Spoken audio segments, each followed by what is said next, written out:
ស្ដីដល់មិត្តភ័ក្តិទាំងអស់គ្នាថ្ងៃនេះខ្ញុំជាមួយនឹងក្រុមសមាជិកក្នុងក្រុមយើងបានចូលរួមធ្វើផលិតនៅវីដេអូ podcast ឡើងដែលយើងនិយាយពាក់ព័ន្ធជាមួយនឹងក្រុមសិលធម៌ដែលយើងធ្លាប់បាន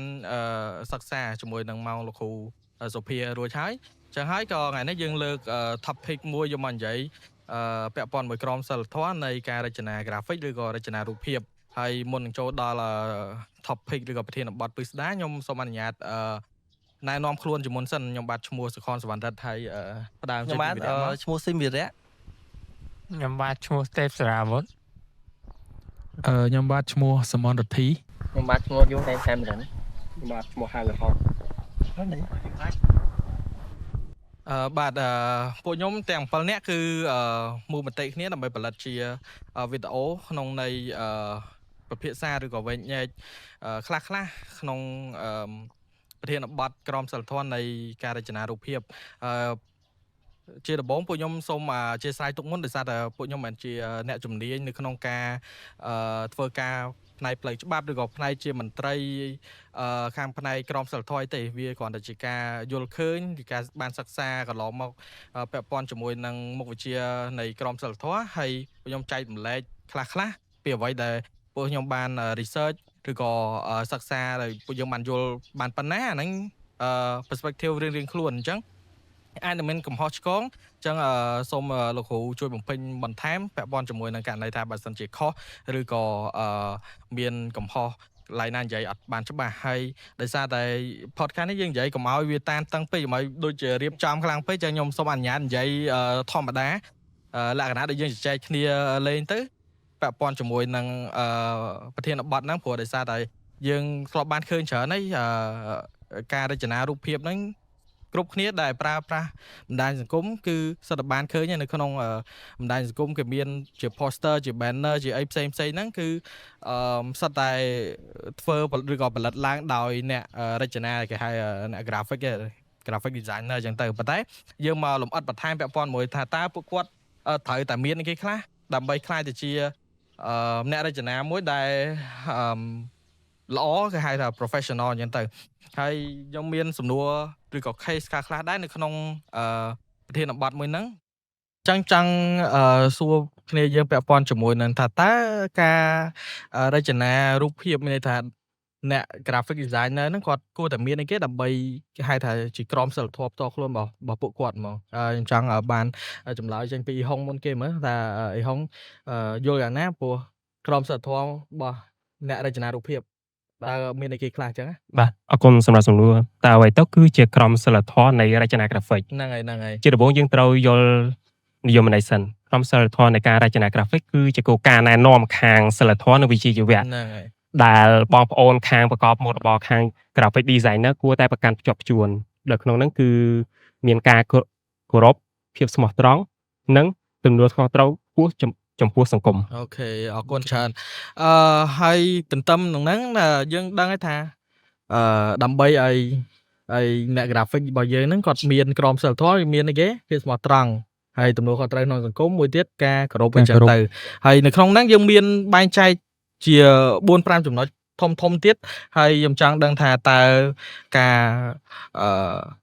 ក្រមសីលធម៌នៃការរចនារូបភាពហ្នឹងមានចំណុចណាដែលជាចំណុចគោលធំចង់ចាប់ផ្ដើមចេញមកពីសារាវុធមានអីចង់បន្ថែមលើហ្នឹងបាទអរគុណសម្រាប់គោលការណ៍ធំការរចនារូបភាពគឺយើងត្រូវបង្ហាញពីព័ត៌មានដែលពិតប្រាកដឲ្យសាធារណជនដើម្បីឲ្យគាត់មើលទៅគាត់អាចយល់ថានេះជាព័ត៌មានទៅហើយមួយទៀតនៅក្នុងខ្លឹមសារភាពស្មោះត្រង់នេះមានចំណុចទូចមួយទៀតគេហើយគេការជៀសវាងការរើសអើងការជៀសវាងការរើសអើងហ្នឹងគឺការប្រើប្រាស់ទៅលើដូចជាជាតិសាសនាអាយុពិការភាពហ្នឹងគឺមានន័យថាការប្រើប្រាស់រូបភាពឬក៏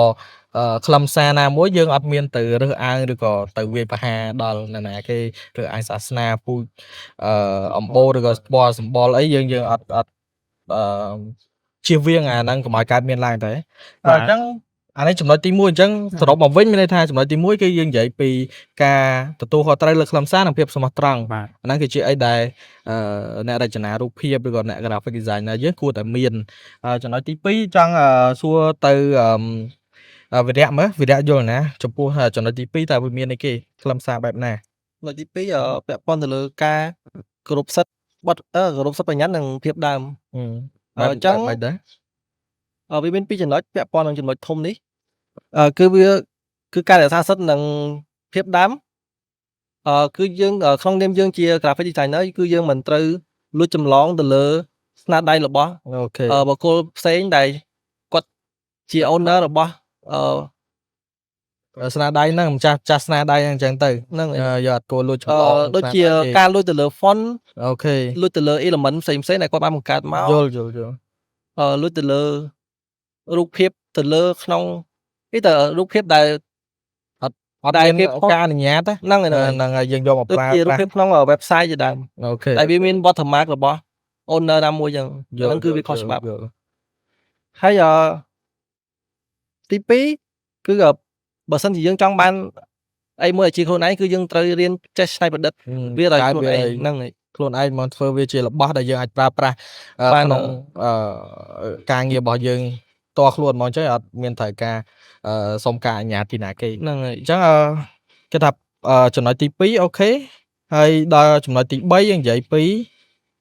ការរចនាសម្រាប់សង្គមនិងបរិស្ថានអញ្ចឹងចង់សួរទៅអ៊ីហុងមើលតើអ៊ីហុងមានកំណត់យ៉ាងណាលើចំណុចទី3ហ្នឹង ចំពោះចំណុចទី3គឺការរចនាសម្រាប់សង្គមនិងបរិស្ថានដោយក្នុងហ្នឹងខ្ញុំមាន3ចំណុចសំខាន់គឺទី1គឺភាពងាយស្រួលក្នុងការប្រើប្រាស់ដោយភាពងាយស្រួលក្នុងការប្រើប្រាស់ហ្នឹងគឺការប្រើប្រាស់រួមទូទៅមិនថាកុមារឬក៏យុវជនឬក៏វិវ័យចំណាស់ទេគឺយើងរចនាហ្នឹងសម្រាប់មនុស្សទាំងអស់គ្នាជាពិសេសគឺខាងបងពីការភាពតាំងពីកំណើតនិងមិនពីកំណើតគឺយើងមានការកម្រិតនៅពណ៌ឬក៏កម្រិតនៅភាពច្បាស់ឬក៏ភាពមិនច្បាស់ផ្សេងៗរួមទាំងប៉ុនហ្នឹងដើម្បីតម្រូវទៅតាមពិការភាពរបស់ពួកគាត់ផងដែរហើយចំណុចទី2គឺនិរន្តរភាពទៅលើបរិស្ថានគឺយើងពិចារណាយ៉ាងខ្លាំងក្លាមែនទែនដូចបងប្អូនទាំងអស់គ្នាដឹងអញ្ចឹងបរិស្ថានរាល់ថ្ងៃគឺមានការបំផ្លិចផ្លាញច្រើនអញ្ចឹងគឺយើងចង់លើកទឹកចិត្តឲ្យខាងបង graphic designer ចាប់ផ្ដើម recycle ឡើងមកវិញ ហ្នឹងហើយ គិតគូរលើបរិស្ថាននឹងបាទ គឺណាត្រូវ print ត្រូវអីហ្នឹងយើងត្រូវដឹង resource ណាយើងអាចប្រើប្រាស់ឡើងវិញអូខេ បាទហើយចំណុចចុងក្រោយគឺផលប៉ះពាល់សង្គម ហ្នឹង អញ្ចឹងគឺចំណុចហ្នឹងគឺយើងព្យាយាមលើកកម្ពស់ឲ្យខាងបងខាង graphic designer ហ្នឹងចាប់ផ្ដើមគិតគូរលើកកម្ពស់ឲ្យផ្នែកវិជ្ជមានទៅលើសង្គមយុត្តិធម៌ ព័ត៌មានល្អល្អដូចជា សុខុមាលភាពអីផ្សេងទៅតាម poster ទៅតាមទាំងប៉ាណូផ្សេងដើម្បីឲ្យយល់កាន់តែច្បាស់ខាងផ្នែកហ្នឹងផងដែរ ដូចយើងបានឃើញឯក្នុងករណីកំឡុងពេល COVID ចឹងទៅមាន graphic designer របស់យើងគាត់រុញច្រើនមែនទែនក្នុងការផ្សព្វផ្សាយពីរបៀបក្នុងការថែទាំសុខភាពព្រោះដោយសារតែអាហ្នឹងគឺដូចជា platform ជារបស់មួយដែរដែលអ្នកដែលគាត់ចាប់អារម្មណ៍គាត់មើលលើ social media គាត់អាចនឹងឃើញបានច្រើនអញ្ចឹងគាត់ថាការ design ដូចគាត់បាននិយាយអញ្ចឹងថាជាងគិតពីផលប៉ះពាល់ដល់សង្គមដែរអ្នកខ្លះគាត់លើកតាចំណុចអវិជ្ជមានយកមកផ្សព្វផ្សាយឬក៏យកមកធ្វើជាព័ត៌មានសម្រាប់ design ផ្ដល់ឲ្យទៅដល់ប្រជាជនហ្នឹងដល់ពេលអ្នកខ្លះគាត់ដែលអត់បានដឹងព័ត៌មានពិតគាត់ឆាប់ភ័យឆាប់អីហ្នឹងទៅគាត់ជាកត្តាដែរចុះចំណុចចុងក្រោយឲ្យទៅកាមេរ៉ាអាចនិយាយដល់បងចំណុចចុងក្រោយនៃក្រមសីលធម៌នៃការរចនាបាទទេ តកតងជាមួយនឹងសិលធម៌វិជ្ជាជីវៈហើយនឹងទំនាក់ទំនងទី1យើងត្រូវមានតម្លាភាពជាមួយនឹងអតិថិជនរបស់យើង អូខេ តម្លាភាពជាមួយអតិថិជនហ្នឹងមានន័យថាយើងអាចមានភាពស្មោះត្រង់ជាមួយគ្នាទៅវិញទៅមកលក្ខណៈថាយើងចង់បាន poster របៀបម៉េចអីរបៀបម៉េចឬក៏យើងចង់ចែកចម្លែកទៅអតិថិជនរបស់យើងថារបស់ដែលយើងប្រើប្រាស់ហ្នឹងវាទទួលបានផាន់ភាពបែបហ្នឹងឬក៏ផាន់ភាពផ្សេងយើងតែមើលឃើញនៅក្នុង social media មួយចំនួនយើងឃើញថាមានករណីបន្លំច្រើននៅក្នុងការប្រើប្រាស់ poster ហ្នឹង ប្រើរូបវាខុសពីរបស់ដើមអញ្ចឹងទៅ យ៉ារបស់ផលិតយើងផ្សេងហើយយើងផុស quality ផ្សេងអញ្ចឹងយើងយកមកអាចមានការខុសគ្នាហើយមួយទៀតគឺការរក្សាការសម្ងាត់ការរក្សាការសម្ងាត់ហ្នឹងដូចយើងបានរៀនជាមួយលោកគ្រូអញ្ចឹងគឺវាសំខាន់ខ្លាំងមែនតើនេះគឺជា privacy របស់យើង deal ជាមួយនឹងក្រុមហ៊ុនរបស់យើងនិងជាមួយ agency របស់យើងអីរបស់យើងត្រូវតែមានការសម្ងាត់ខ្លាំង តាក់ទងជាមួយនឹងព័ត៌មានផ្សេងៗយើងអាចឲ្យ leak បានហើយក្នុងនាមយើងជា graphic designer ហើយទី3ហ្នឹងតាក់ទងជាមួយនឹងការប្រើប្រាស់យុទ្ធសាស្ត្របំភាន់ភ្នែកការប្រើប្រាស់យុទ្ធសាស្ត្របំភាន់ភ្នែកយើងឃើញថារបស់ដែលយើងយកមកប្រើប្រាស់ហ្នឹងគឺ quality វាអត់ល្អទេតែយើងខំប្រឹង design ខំប្រឹងកាប់ poster មកដើម្បីបង្ហាញទៅភ្ញៀវដែលអាចនឹងទិញថារបស់យើងវាល្អទាំងតែគេយកទៅប្រើប្រាស់ទៅរបស់យើងគឺ low quality ខ្លាំងមែនតើ ខ្ញុំសុំជ្រាបកន្លែងហ្នឹងបន្តិចពាក់ព័ន្ធជាមួយនឹងពីរចំណុចចុងក្រោយដែលយើងមើលឃើញពីការរក្សាជាមួយនឹងសម្ងាត់របស់អតិថិជនរបស់យើងជាមួយនឹងការប្រើប្រាស់បំភាន់ភ្នែកយោងទៅតាមបទពិសោធន៍ដែលខ្ញុំធ្លាប់ធ្វើពីមុនក្នុងការប្រើប្រាស់បំភាន់ភ្នែកហ្នឹងវាមានន័យពីរចេះទៀតទៅលើអ្នកធ្វើ graphic គាត់ដឹងខ្លួនគាត់តែវាអាចប៉ះពាល់ទៅដល់ខាង digital marketing អីដែលគាត់ចង់ push share របស់គាត់ដើម្បីឲ្យគាត់លក់បានអញ្ចឹងគាត់ខ្ញុំធ្លាប់ប៉ះមួយគេដាក់ជា KV ថាចេះដាក់តាជាអត្តសញ្ញាណថាលក់បញ្ចុះ$5ក្នុងប្រដាកហ្នឹងអញ្ចឹងអ្នកហើយគាត់ឲ្យយើងបរិយាអសរលេខ$5ហ្នឹងឲ្យតែជាធំអញ្ចឹងមានន័យថារបស់មួយហ្នឹងវាស្ថិតក្នុងការបោកប្រាស់អតិថិជនមានន័យថាអតិថិជនគ្រប់គ្នាគាត់នឹងគិតថាចេះថារបស់ហ្នឹងតែ$5ទេតែយើងទៅមើលឲ្យព្យាយាមមែនតើគឺរបស់ហ្នឹងគេបញ្ចុះតម្លៃ$5ពីលើហ្នឹងអញ្ចឹងរបស់ហ្នឹងមិនមែន$5ទេគឺគេបញ្ចុះ$5អាហ្នឹងគឺខ្ញុំគិតថាវាជាមួយដែលយើងអាចវាជាការបំភាន់ភ្នែកដែលយើងធ្លាប់ឆ្លងកាត់ហើយមួយទៀតពាក់ព័ន្ធជាមួយនឹងការរក្សាសម្ងាត់ហ្នឹងវាដូចជាឥឡូវឧទាហរណ៍ថាដូចជាយើងអ្នកដែលយើងធ្វើជា graphic design រាល់ថ្ងៃទៅតាមបណ្ដាផ្សេងទៅតាមបណ្ដាផលិតកម្មជារឿងអញ្ចឹងវាអាចបែកធ្លាយព័ត៌មានមួយចំនួនទៅកាន់ competitor របស់ភាគីម្ខាងទៀតនៃដៃគូផលិតកម្មមួយហ្នឹងអញ្ចឹងនៅពេលដែលការបែកធ្លាយហ្នឹងគឺវាប៉ះពាល់ដល់កិត្តិយសរបស់យើងបន្ថែមហើយសម្រាប់ខ្ញុំក្នុងហ្នឹងគឺខ្ញុំមានតែប៉ុណ្្នឹងទេអាចបន្តសំណួរទៅបន្ថែមទៀតគ្រាន់តែចង់ជ្រាបឲ្យគ្នាយើងកាន់តែយល់ពីអាហ្នឹងបន្ថែមនិងប្រាប់បទពិសោធន៍ខ្លះដែលធ្លាប់ឆ្លងកាត់អាហ្នឹងមកអញ្ចឹងខ្ញុំបន្ថែមពីលើពាក់ព័ន្ធជាមួយនឹងអីដែលយើងបានលើកឡើងឬក៏ជជែកគ្នាអាមិញហ្នឹងយើងនិយាយពីក្រមសីលធម៌នៃអ្នករចនារូបភាពយើងតើបុគ្គលហ្នឹងគួរតែមានអីគេខ្លះមិនថាឥឡូវចង់ខ្លាចជាអ្នក graphic design គ្រាន់តែចេះប្រើប្រាស់ tool ចេះ design ហើយយើងអាចហៅខ្លួនឯងថាជា graphic design មួយដែល professional អញ្ចឹងវាគួបផ្សំគ្នា tool របស់យើងត្រូវការចេះការប្រើប្រាស់ software ផ្សេងការ design ពណ៌ពន្លឺអីអាហ្នឹងវាជារឿងមួយបែបហើយមួយទៀតដែលយើងដើម្បីឲ្យយើងមានន័យថាធ្វើទៅអត់ខុសជាមួយនឹងក្រមសីលធម៌យើងក៏ត្រូវយល់ដឹងពាក់ព័ន្ធជាមួយបញ្ហាទាំងអស់ហ្នឹងដែរការលួចចម្លងស្នាដៃរបស់គេយកមកធ្វើជាស្នាដៃរបស់ខ្លួនឯងហើយការប្រើប្រាស់រូបភាពបំភាន់ព័ត៌មានដែលមិនពិតអីហ្នឹងអាហ្នឹងគឺជាអីដែលពួកយើងគួរតែជួយជៀសវាងហើយអញ្ចឹងដើម្បីកុំឲ្យខាតពេលអញ្ចឹងខ្ញុំសូមលើកយកសំណួរដើម្បីឲ្យគ្នាយើងពិភាក្សាគ្នាវែកញែកលើសំណួរទាំងអស់ហ្នឹងហើយជាថ្មីម្ដងទៀតខ្ញុំសូមបញ្ជាក់ថានេះមិនមែនជាការវេទិកាសួរដើម្បីឆ្លើយទេអញ្ចឹងលើកយកវាមកដើម្បីយើងជជែកគ្នាហើយយើងពិភាក្សាហ្នឹងទាំងអស់គ្នាពិភាក្សាគ្នាក្នុងន័យយកចំណុចរួមណាមួយដែលជាប្រយោជន៍ក្នុងនិយាយថាអាណាដែលយើងអាចប្រើប្រាស់ទៅវាឲ្យជាប្រយោជន៍មកយើងមកវិញអញ្ចឹងមិនមែនជាបែងចែកថាឆ្លើយបែបនេះត្រូវឆ្លើយបែបនេះខុសពួកខ្ញុំអត់មានចំណុចយើងអត់មានគិតថាអ្នកនេះខុសអ្នកនេះត្រូវទេហើយអត់កាត់ក្តីបែបហ្នឹងទេអញ្ចឹងគ្រាន់តែជាការលើកឡើងមតិរៀងខ្លួនទេអូខេអញ្ចឹងដូចខ្ញុំបានលើកឡើងពីមិញហើយដើម្បីខ្លាចជា graphic designer យើងយល់ដឹងពីក្រមសីលធម៌អីគេខ្លះអញ្ចឹងខ្ញុំគិតថាមិនបាច់ចាំបន្ថែមលើចំណុចហ្នឹងទៀតទេព្រោះយើងបាននិយាយរៀងក្បោះក្បាយដែរហើយលើការលើកឡើងរបស់អ៊ីហុងមិញក៏គាត់បាននិយាយបានច្រើនដែរពាន់មួយdesign បែបណាដែលកុំឲ្យខុសជាមួយនឹងនៅក្នុងសង្គមអញ្ចឹងកុំឲ្យមានជាការរើសអើងអីកើតឡើងអញ្ចឹងទៅអញ្ចឹងខ្ញុំឡងចូលដល់ម៉ូទី2គេនិយាយថាតើការយក poster របស់គេទៅប្រើប្រាស់ដោយគ្មានការអនុញ្ញាតក្នុងករណីម្ចាស់ poster ហ្នឹងអត់បានចុះបញ្ជីកម្មសិទ្ធិបញ្ញាទេអាចរាប់ជាអំពើខុសច្បាប់ឬក៏ខុសក្រមសីលធម៌ដែរទេហើយបើសិនជាខុសតើមានដំណោះស្រាយមិនខ្លះអញ្ចឹងផ្ដើមចេញពីវិរៈយល់យ៉ាងណាថាតើលួច poster គេយកមកហើយម្ចាស់ poster គាត់អត់មានបានចុះបញ្ជីកម្មសិទ្ធិបញ្ញាអីទេយើងគិតថា តើអ្នកដែលយករបស់គេមកប្រើហ្នឹងគាត់ខុសច្បាប់ឬក៏ខុសក្រមសីលធម៌បែបណាដែរ បើតាមកំណត់ខ្ញុំបើការយក poster របស់គេមកប្រើប្រាស់ហ្មងអាហ្នឹងគឺវាខុសទាំងពីរហ្មង ខុសស្រាប់បាទ ខ្លាំងហ្មង ហ្នឹងហើយ ដោយសារ poster គេខំយកការច្នៃប្រឌិតរបស់គេមកបង្កើតហើយយើងចាំតែយករបស់គេស្រាប់ៗមកប្រើអាហ្នឹងគឺវាខុសធ្ងន់អាហ្នឹង ហ្នឹង ហើយសម្រាប់ក្រុមសិលធម៌គឺយើងជាមនុស្សដែលអត់មានសិលធម៌ក្នុងខ្លួនណាដែលយើងជាមនុស្សអាត្មានិយមចាំតែយកផលប្រយោជន៍ពីគេមកប្រើអាហ្នឹងគឺវាចឹងមនុស្ស ហ្នឹងហើយរាប់ថាជាការខុសហើយ ហ្នឹង ចុះវត្តយល់យ៉ាងណាពាក់ព័ន្ធជាមួយនឹងករណីហ្នឹងថាតើម្ចាស់ poster ហ្នឹងគាត់អាចធ្វើឲ្យបានលើសពីគ្រាន់តែបញ្ចេញមតិថាអូអ្នកនេះគាត់លួចរបស់ខ្ញុំអ្នកនោះគាត់លួចរបស់ខ្ញុំអញ្ចេះប៉ុន្តែ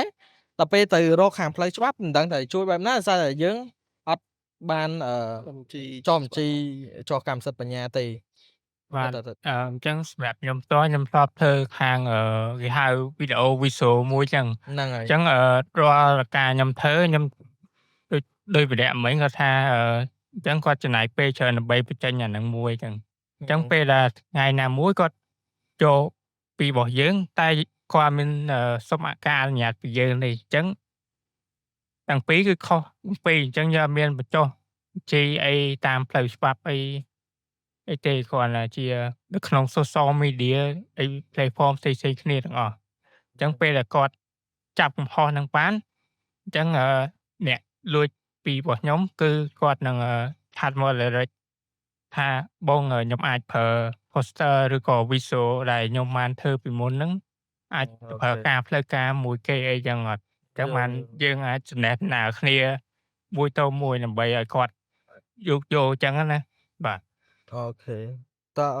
ទៅធីយល់មិនដែរជួបករណីហ្នឹងឯងព្រោះសារយើងជាអ្នក design ស្រាប់អញ្ចឹង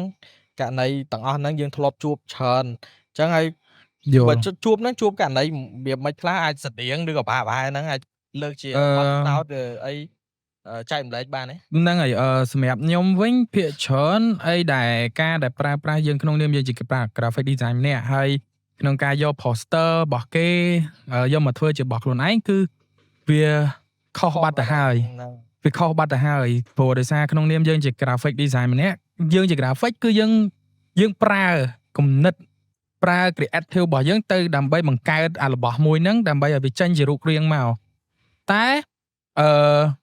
ដោយមានបុគ្គលម្នាក់ទៀតដែលគាត់យករបស់យើងទៅផុសដោយគ្មានការអនុញ្ញាតហើយអត់បានសុំយើងទៀតយើងតែងតែមានអារម្មណ៍មួយថាអើយមិនបានអញ្ចឹងហើយយកប្រូរូបរបស់យើងទៅហើយអត់មានសុំយើងមួយម៉ាត់ឬក៏ដាក់ credit របស់យើងបន្តិចអីអញ្ចឹងណាវាអត់មានទេចឹងតែវាធ្វើឲ្យប៉ះពាល់ដល់យើងអ្នកដែលជាម្ចាស់ដើមដូចគ្នាហើយអីដែលខ្ញុំធ្លាប់ឆ្លងកាត់នេះហ្មងគឺខ្ញុំអត់ដែរយកនេះទេអត់ដែរមានន័យថាអត់ដែរយក poster របស់គេមានយកមកធ្វើជាផុសរបស់ខ្លួនឯងឬក៏អីខ្លួនឯងទេប៉ុន្តែខ្ញុំមានរបស់មួយដែលខ្ញុំគិតនៅក្នុងខ្លួនថាយើងអាចមើលរបស់គេដើម្បី inspire យើងមកខ្លួនឯងដើម្បីយើងធ្វើរបស់ថ្មីមួយជារបស់ខ្លួនឯងមានន័យថាក្នុងនាមយើងជា graphic design ម្នាក់យើងតែងតែត្រូវរក concept រក idea រក poster ណាដែលគេស្អាតជាច្រើនដែលយើងយកមក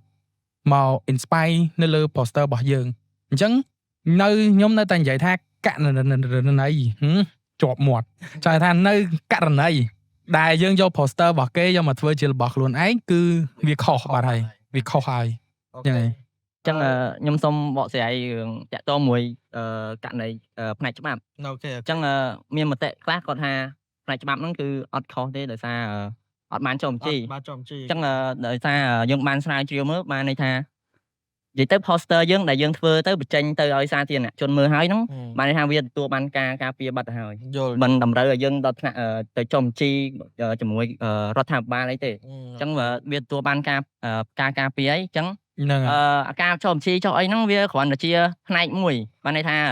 វាជាអត្ថប្រយោជន៍បន្ថែម ហ្នឹងហើយ ក្នុងការទទួលបានសិទ្ធិបញ្ញាឬក៏មានសិទ្ធិទាមទារសំណងក្នុងការប្តឹងផ្តល់ ហ្នឹងហើយ តែក្នុងករណីហ្នឹងច្បាប់នៅតែនៅខាងយើងអញ្ចឹងដើម្បីយើងជាម្ចាស់ដើម យើងជាម្ចាស់ដើមយើងជាអ្នកផលិតវាឡើងមកយើងបង្ហាញទៅសាធារណជនអញ្ចឹងណា អូខេចុះកាមេរ៉ាយល់យ៉ាងណាព្រោះកាមេរ៉ាមិនមែនជាអ្នកដែល អ្នក graphic ទេ ស្ទាយ graphic ទេអញ្ចឹងអានេះ ជាមតិទូទៅតែយល់យ៉ាងណានៅពេលឧទាហរណ៍ថាគាត់ជាអ្នកបង្កើត poster ហ្នឹងស្រាប់តែមានបុគ្គលមួយទៀតយកមកប្រើប្រាស់ដោយអត់មានការអនុញ្ញាតហើយយើងគិតថាបើសិនជាគាត់ចង់ប្រើប្រាស់អាហ្នឹងគាត់គួរតែធ្វើមិន បើក្នុងខ្ញុំមិនមែនជាអ្នកgraphic designer ទេតែមិនថានៅក្នុងជំនាញអីក៏ដោយទីមួយការលួចរបស់គេការលួច concept លួចទាំង poster លួចទាំងអីរបស់គេហ្នឹងគឺវាអត់ត្រូវតែម្ដងវាខុសទាំងពីរវាអាចខុសទាំងផ្លូវច្បាប់វាអាចខុសទាំងក្រមសីលធម៌ផ្ទាល់ខ្លួនរបស់យើងក្នុងនាមយើងជា graphic designer ឬក៏យើងជា engineering អីផ្សេងៗក៏យើងទីមួយយើងត្រូវប្រកាន់ជាប់ជាងគេគឺក្រមសីលធម៌របស់យើង ហ្នឹងហើយ យើងត្រូវមានក្រមសីលធម៌យើងត្រូវឲ្យតម្លៃទៅលើស្នាដៃអ្នកផលិត ស្នាដៃម្ចាស់ដើម ស្នាដៃម្ចាស់ដើមឬក៏គេហៅថាម្ចាស់កម្មសិទ្ធិម្ចាស់កម្មសិទ្ធិ ហ្នឹងហើយ អញ្ចឹងយើងត្រូវឲ្យតម្លៃទៅលើពួកគាត់ព្រោះអីយើងធ្វើអីមួយក៏ដោយវាត្រូវការចំណាយពេលវេលាចំណាយទាំងការគិតគឺច្រើនមែនតើនៅបាន concept មួយគឺវាពិបាកអញ្ចឹងបើក្នុងនាមយើងជា graphic designer ឬក៏បុគ្គលិកអីផ្សេងៗយើងចាំតែយករបស់គេដែរអីទៅជាតម្លៃវាអត់មានតម្លៃទេ អូខេអរគុណ យាយទៅស្ដាប់គឺអត់មានតម្លៃយករបស់គេ អត់ទេតា បន្ទាប់ពីយើងបានឆ្លើយពាក់ព័ន្ធមួយសំណួរទី2ហើយយើងវែកញែកគ្នាមិញបានក្បោះក្បាយច្រើនដែរអញ្ចឹងយើងមកឆ្លើយជជែកគ្នានៅសំណួរទី3សំណួរទី3តើការប្រើប្រាស់កម្មវិធីឬក៏ software សម្រាប់ design ដែលយើងអត់បានទិញ license ឬមួយក៏យើងស្គាល់ថា crack និង crack កម្មវិធី crack អាចរាប់ជាអំពើខុសច្បាប់ឬក៏ខុសក្រមសីលធម៌ដែរទេហើយតើយើងមានដំណោះស្រាយអីគេខ្លះទៅលើចំណុចទាំងអស់ហ្នឹងអញ្ចឹងផ្ដើមចេញមកពីអ្នកដែលយើងធ្វើ graphic ស្រាប់ទី ចំពោះខ្ញុំសម្រាប់ការដែលយើងអត់ប្រើ license ហ្នឹងគឺជាអំពើវាអាចនិយាយថា ខុសច្បាប់ ខុសច្បាប់ យើងទៅយើងខុសច្បាប់ហើយព្រោះដោយសារយើងប្រើ crack របស់គេអញ្ចឹងទៅយើងវាថាតួយើងប្រើមិនក៏ដោយរបស់ដែលយើងមាន license វាស្រួលប្រើជាងអារបស់ដែលយើងអត់license ហើយនៅពេលដែលយើងប្រើអារបស់ដែលវាមាន license វាអាចរក្សាបាននៅអា security ខ្លួនឯងនេះថារបស់យើងត្រូវអាចកំបាំងយើងត្រូវសម្ងាត់អញ្ចឹងទៅយើងអត់ងាយក្នុងការវាលុកពីភាគីទី3ណាដែលត្រូវមកចូលយកអារបស់ហ្នឹងពីរបស់យើងត្រូវនេះអីយើងឯងហើយយើងមើលអត់ឃើញដែរ យើងមើលអត់ឃើញព្រោះដោយសារថាអ្នកដែលគេជន់ទី3ហ្នឹងអ្នកបង្កើតអារបស់ crack ហ្នឹងមកគេអាចមានសិទ្ធមកយកឬក៏បំលែងអីមួយពីរបស់យើងដែលយើងកំពុងតែធ្វើហ្នឹងទៅរបស់គេដោយយើងអត់ដឹងថាពេលណាក្នុងណាមួយទេហើយយោងទៅតាមមួយចំនួនដែលយើងមើលឃើញឥឡូវគឺយើងមានអាប្រព័ន្ធ AI sensor សម្រាប់ចាប់វាទៅថែមទៀតអញ្ចឹងវាយកអាហ្នឹងពីគំនិតរបស់យើងពីបន្តិចរបស់យើងហ្នឹងដែលយើងគ្រប់គ្នាហ្នឹងទៅបង្កើតរបស់មួយដែលយើងថាទៅចេញជា AI ដែល convert រូបពួកយើងអីរាល់ថ្ងៃហ្នឹងទៅ ហ្នឹងវាប៉ះពាល់ច្រើនដែរឥឡូវខ្ញុំកាត់តិចពាក់ព័ន្ធជាមួយនឹងរបស់ crack ហ្នឹងមួយរយៈដែលយើងមានសង្គ្រាមជាមួយនឹងរុស្ស៊ីមួយអ៊ុយក្រែនណា ហ្នឹងហើយ ពួក hacker ហ្នឹងពួកវាយកម៉ាស៊ីនជាច្រើនគ្រឿងដែលបាន install កម្មវិធី crack ហ្នឹងទៅធ្វើការ DDoS attack លើ website របស់រុស្ស៊ីអាហ្នឹងចាត់ឲ្យធំហ្មង DDoS ដែលធំហ្មងអានេះតាមព័ត៌មានដែលខ្ញុំបានស្រាវជ្រាវបានមើលឃើញมันជាស៊ីជម្រៅលើហ្នឹងដែរអញ្ចឹងបានថារបស់ដែល crack វាគង់តែមានហានិភ័យឯងมันកើតឡើងថ្ងៃហ្នឹងប៉ុន្តែថ្ងៃក្រោយឬក៏ថ្ងៃស្អែកយើងមើលអត់ឃើញដែរហើយជាទូទៅយើងគិតថារបស់ crack យើងប្រើបានយើងប្រើសិនទៅតាំងនិយាយសូស្ដាប់តាំងយើងតាំងគេរបស់ណាដែលយើងចង់សំបីតែយើងថ្ងៃក៏យើងនៅតែប្រើ crack ដែរ របស់ណាបានពួកខ្ញុំនេះលើកឡើងវិញថារបស់ដែលពួកខ្ញុំប្រើប្រាស់ឬក៏ដូចយើងលើកឡើងមកនិយាយចឹងថាប្រធានបទក្រមសីលធម៌ទាំងអស់នេះមិនមែនថាពួកខ្ញុំសិតតែ អត់ផងទេ ហ្នឹងហើយពីគាត់ជាការចែកម្លែកថារបស់ណាដែលយើងគួរជៀសវាងបានគឺជៀសវាងទៅរបស់ណាដែលយើងជៀសវាងមិនតាន់បានយើងមានវិធានការណាដើម្បីដោះស្រាយអាហ្នឹងយើងមិនដឹងថាខុសហើយយើងអត់ព្យាយាមចង់កែតែការកែតម្រូវវាចាប់ផ្ដើមពីចំណុចទូចពីរឿងទូចឡើងមុនមិនទៅដល់យើងផ្លាស់ប្ដូរភ្លាមហើយឧទាហរណ៍ថានៅក្រុមហ៊ុនមួយចុះក្នុងក្រុមហ៊ុនគេចំណាយច្រើននៅពេលព្យាយាមឲ្យចង់ បន្ថយចំណាយ បដូរភ្លាមពឹបយើងត្រូវទៅបង់ license ដូច ដល់ស្រាប់ឯងមិនហៅឯ license license ថ្លៃ កម្មវិធី មែនតើ design មួយថ្លៃហើយអានោះអត់មាន lifetime ទេអត់មានបង់ម្ដងផ្ដាច់ទេអត់ទេត្រូវបង់ជាឆ្នាំជាត្រីមាសជាអីទៀតអញ្ចឹងវាត្រូវចំណាយច្រើនដែរយើងមិនមែននៅសុកឲ្យគេផ្លាស់ប្ដូរទាំងអស់បានទេតែវាចាប់ផ្ដើមមកពីការចូលរួមពីក្រុមហ៊ុនខ្ញុំគិតថា ហ្នឹងហើយរបស់ហ្នឹងគឺល្អ ក្រុមហ៊ុនគឺគួរតែចាប់ផ្ដើមផ្លាស់ប្ដូរអាហ្នឹង ហ្នឹងហើយ មានន័យថាសុវត្ថិភាពក៏យើងត្រូវតែគិតលើអាហ្នឹងដែរ បាទ បើយើងប្រើយើងជាក្រុមហ៊ុនមួយយើងប្រើរបស់ crack របស់ដែលមាន license ហ្នឹងហើយ ក្នុងករណីបាត់បង់ file អីពិបាកទៅស្នើទៅ support គេ over មកវិញតែស្អីគេបើយើងអត់ប្រើរបស់ដើមគេប៉ុណ្ណឹង ព្រោះចេះខ្ញុំនិយាយពីបទពិសោធន៍ខ្ញុំមួយដែលខ្ញុំធ្លាប់ប្រើរបស់ crack ដូចគ្នាហើយយើងព្យាយាម define រករបស់ដែលវានិយាយឲ្យចំទៅយើងអត់មានបាត់ចិត្តសម្រាប់ចាយវាអញ្ចឹងយើងត្រូវការរបស់ហ្នឹងសម្រាប់ free ហើយអញ្ចឹងទៅខ្ញុំធ្លាប់ប៉ះរបស់មួយដែលធ្វើឲ្យម៉ាស៊ីនរបស់ខ្ញុំហ្នឹងគឺតិចទាំងអស់ខ្ញុំហ្មងហើយ load file ហ្នឹងគឺជាប់ file .nc អីគឺខ្ញុំអត់ដែរស្គាល់ទេ malware គេ ហ្នឹងហើយយើងហើយនៅពេលដែលយើងគ្រាន់តែ install អា crack វាហ្នឹងមកគឺ file នៅក្នុងកុំព្យូទ័ររបស់យើងទាំងអីគ្រប់យ៉ាងនៅក្នុងកុំព្យូទ័ររបស់យើង load ផ្ទាំងសទាំងអស់ហើយនៅក្នុង drive C របស់យើងវានឹង load ជា text មួយវាដាក់ឲ្យ readme ហ្នឹងយើងចូលទៅក្នុងហ្នឹងទៅហើយបន្ទាប់មកវា list របស់យើងថាយើងវា ban យើងមិនអីមិននៅក្នុងហ្នឹងហើយបន្ទាប់មកវាអានដល់ថាបើសិនជាអ្នកឯងចង់បាន file របស់អ្នកឯងទាំងអស់ហ្នឹងមកវិញណាអ្នកឯងត្រូវតែចំណាយឲ្យខ្ញុំក្នុងតម្លៃប៉ុណ្ណេះព្រោះខ្ញុំដល់ពេលអញ្ចឹងចុះ file ខ្ញុំដោតហើយរបស់មួយទៀតដែលខូចហ្នឹងខូចទាំង hard disk ដែលខ្ញុំដោតជាប់ម៉ាស៊ីនហ្នឹងទៀតអញ្ចឹងគឺអាហ្នឹងវាមានបញ្ហាខ្លាំងមែនទែនដែលយើងប្រើប្រាស់របស់ដែលយើងអត់មាន license ដែលយើងអត់មានការប្រើប្រាស់ទិញវាប៉ះពាល់ទៅដល់វាប៉ះពាល់ទាំងយើងវាប៉ះពាល់ទៅដល់ទាំងម្ចាស់កម្មសិទ្ធិបញ្ញត្តិរបស់យើងទៀតសម្រាប់ខ្ញុំក្នុងហ្នឹងគឺខ្ញុំគិតយល់ឃើញប៉ុណ្ណឹងហើយសម្រាប់គ្នាយើងវិញអាចយល់ឃើញមិនដែរហងយល់ឃើញមិនដែរបើហងគាត់មិនមែនជាអ្នកដែលធ្វើការខាង graphic design ទេបាទយើងក៏យល់ដឹងដែរពាក់ព័ន្ធមួយរបស់ crack របស់មិន crack អីព្រោះដឹងស្រាប់ហើយយើងធ្វើការរាល់ថ្ងៃកម្មវិធីអីក៏មាន crack ដែរជួយការងាររបស់យើងរាល់ថ្ងៃហ្នឹងអញ្ចឹងតើ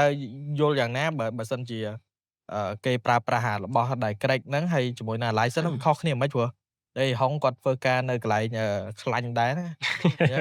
បាត់បង់អីតិចតួចហ្នឹងពិបាកដែរបាទពីព្រោះបទពិសោធន៍របស់ខ្ញុំគឺខ្ញុំមិនមែនអាជីពខាង graphic designer ទេខ្ញុំគឺមានអាជីពជាខាងផ្នែក data ទេអូខេអញ្ចឹងចំពោះផ្នែកកំណត់របស់ខ្ញុំឬក៏ទស្សនៈរបស់ខ្ញុំការប្រើប្រាស់រវាង license និង crack វាគឺអាចនិយាយបានថាជាពីរផ្សេងដាច់ពីគ្នាទីមួយរបស់ license គឺសម្រាប់ទៅលើការបង់លុយទៅខាង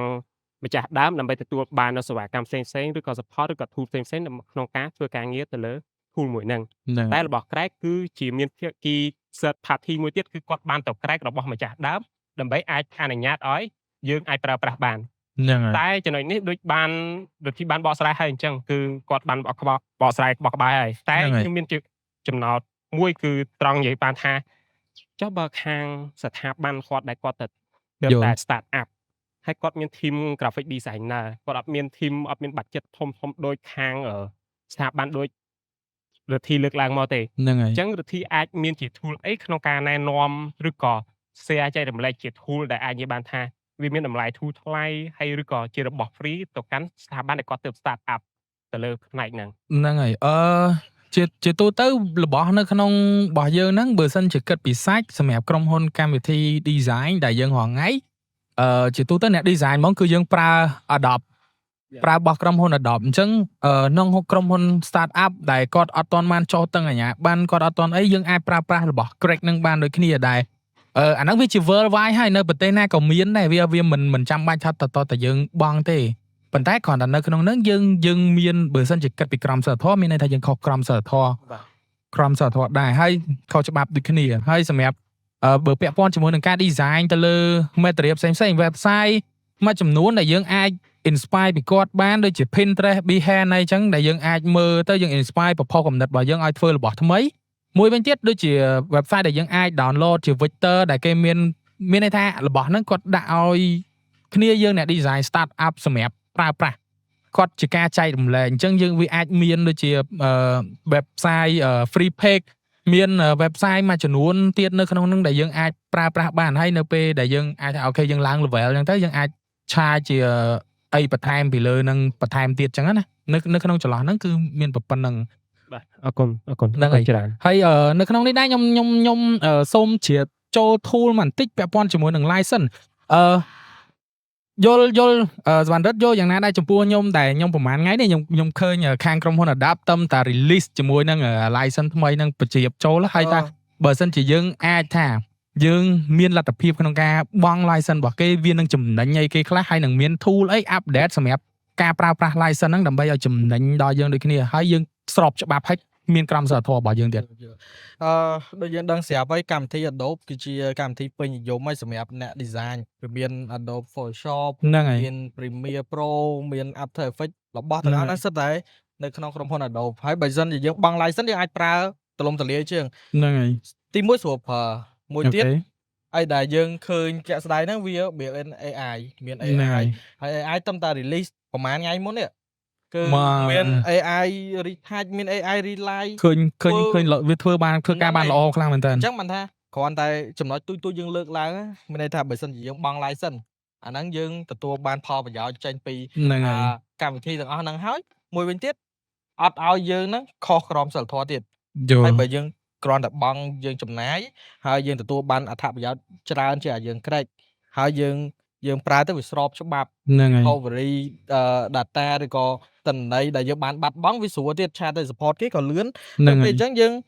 អានេះជាការស្នើសុំពីខ្ញុំដែលជាអ្នក graphic designer ដែរបើសិនជាយើងមានលទ្ធភាពឬក៏យើងអាចថាចង់ស្រាវជ្រាវពាក់ព័ន្ធជាមួយនឹងកម្មវិធីនឹងបន្ថែមឲ្យវាប្រើមានន័យថាឲ្យពេញលេញ ហ្នឹង ពេ ហើ ញ យ សាច់វាហ្មងគួរតែប្រើប្រាស់របស់ license ទៅយើងអាចមាន tool អីផ្សេងជំនួយដល់ការងារប្រចាំថ្ងៃរបស់យើងច្រើនណា ហ្នឹង ហើយ ហើ ដូច យ ដូចរងថ្ងៃខ្ញុំធ្វើការពាក់ព័ន្ធជាមួយនឹងខាង film industry អញ្ចឹងបើយើងធ្វើ poster អញ្ចឹងអាពលឺសម្ោលនេះគឺសំខាន់ណាបើសិនជាយើងអត់មានអីជំនួយ មូលដ្ឋានគ្រឹះ មូល ក្នុងការ ដ្ឋាន យល់ ជំ ដឹង នួយ ពីថាអូត្រូវប្រើភ្លើងបែបណាប្រើសម្ោលបែបណាស្រាលក៏ធ្ងន់យើងមើលទៅអា poster របស់យើងវាអត់ realistic ដល់ពេល វាស្ទើររសជាតិនៅក្នុង poster របស់ ដល់ យើង ពេល Adobe ដូច Photoshop វាមាន license ហើយស្រាប់យើងមានអា tool សម្រាប់ជំនួយ AI ជំនួយដល់ពេលអញ្ចឹងយើងអាចមិនបាច់ចាំត្រូវការចំណាយពេលយូរគ្រាន់តែចុច generate ទៅអានោះវាវាយសម្ោលវាយពលឺឲ្យយើងច្បាស់អញ្ចឹងបើសិនជាយល់ល្អយើងមានលទ្ធភាពចាប់ផ្ដើមប្រើប្រាស់ជាមួយនឹងផលិតផលដែលមាន license មិនថាតាការ design អីទេគ្រប់គ្នាគ្រប់ច្រើនអញ្ចឹងចង់សួរទៅកាមេរ៉ាយល់មិនដែរព្រោះយើងធ្វើការពាក់ព័ន្ធមួយ server មួយអីអញ្ចឹងហើយឥឡូវសាកសម័យបីដល់ពេលក្រុមហ៊ុនប្រព័ន្ធណាណីដល់ពេល server ប្រើ server crash អាហ្នឹងមកអញ្ចឹង crash activate បើក្នុងករណីដែលខ្ញុំជួបពីច្រើន server គេកម្រប្រើប្រាស់ crack សឹងថាអត់មានប្រើប្រាស់ crack សោះព្រោះតាក់ទងជាមួយនឹង server គឺតនន័យគេមួយគឺគេត្រូវការពារខ្លាំងបំផុតព្រោះឯកសារនិយាយទៅវាអាចថាវាជាគ្រឹះមួយរបស់ក្រុមហ៊ុនយើងហ្មង ហ្នឹង ហ្នឹង លក្ខណៈថាតាហ្នឹងតាវា leak គឺក្រុមហ៊ុនហ្នឹងគឺនឹង down មួយរំពេច អាដូចហែកទ្រូងក្អែក ដូច ចឹងអញ្ចឹង ចាដែលហែកទ្រូង ហ្នឹងហើយខ្ញុំចាំរឿងហ្នឹងមួយដែរតាមដែលយើងកំពុងតែសិក្សានៅបន្តិចដែរដែលមានដែលលោកគ្រូបានលើកឡើងពីក្រុមហ៊ុន print ដែលវា lead នៅបែកធ្លាយព័ត៌មានរបស់ customer នឹងរបស់ customer ហ្នឹងបាទអតិថិជនយើងហ្នឹងហើយអានេះយើងរៀងឆ្ងាយពីប្រធានបទយើងបន្តិចយើងដោយសារយើងវាពាក់ព័ន្ធជាមួយនឹងអីដែលយើងកំពុងជជែកអញ្ចឹងទៅក៏ទាញចូលអាហ្នឹងបញ្ចូលបន្ថែមហើយខេមរ៉ាយល់ថាអាហ្នឹងវាមិនដែរចំពោះអារបស់មួយហ្នឹងហើយយើងគួរតែការពារវាវាមិនដែរអញ្ចឹងណា ទី1នៅពេលដែលយើងបង្កើតធនាគារឡើងមកឧទាហរណ៍ដែលធ្វើឲ្យ leak តនន័យតែខ្ញុំអត់ចង់និយាយឈ្មោះធនាគារគេទេតែកុំឲ្យបាត់គាត់គឺការ leak តនន័យរបស់ភ្ញៀវគឺជាការធ្វើប្រហែសខ្លាំងបំផុត អូខេ ទី1យើងអាចធ្វើឲ្យក្រុមហ៊ុនរបស់យើងហ្នឹងបាត់បង់នៅទំនុកចិត្តអញ្ចឹងតែបាត់បង់ទំនុកចិត្តហើយយើងជាអតិថិជនយើងមានលុយទៅដាក់នៅហ្នឹងយើងមានលុយទៅ invest នៅហ្នឹងលុយយើងអត់និយាយទៅយកទៅធនាគារណាដែលអត់មានគេហៅថាអត់មាន security ច្បាស់លាស់ទេអញ្ចឹងបញ្ហាហ្នឹងគឺបញ្ហាធំហ្មងហើយធនាគារហ្នឹងក៏ក្នុងករណីបើធ្វើឲ្យ leak ឯកសាររបស់ភ្ញៀវអាចមានសិទ្ធិនៅក្នុងការប្តឹងផ្តល់ព្រោះអាហ្នឹងគឺជា hidden information គឺជាការពារសម្ងាត់បំផុត អូ ចឹង ខេ យើងធ្វើឲ្យ leak ឯងយើងធ្វើឲ្យបាត់បង់ទំនុកចិត្តយើងធ្វើ ហ្នឹង ឲ្យ ហើយ ខាតបង់ទាំងអស់ហ្មងខាតបង់ទាំងរបស់ client ខាតបង់ទាំងក្រុមហ៊ុនផ្ទាល់ខ្លួនឯង យល់ អញ្ចឹង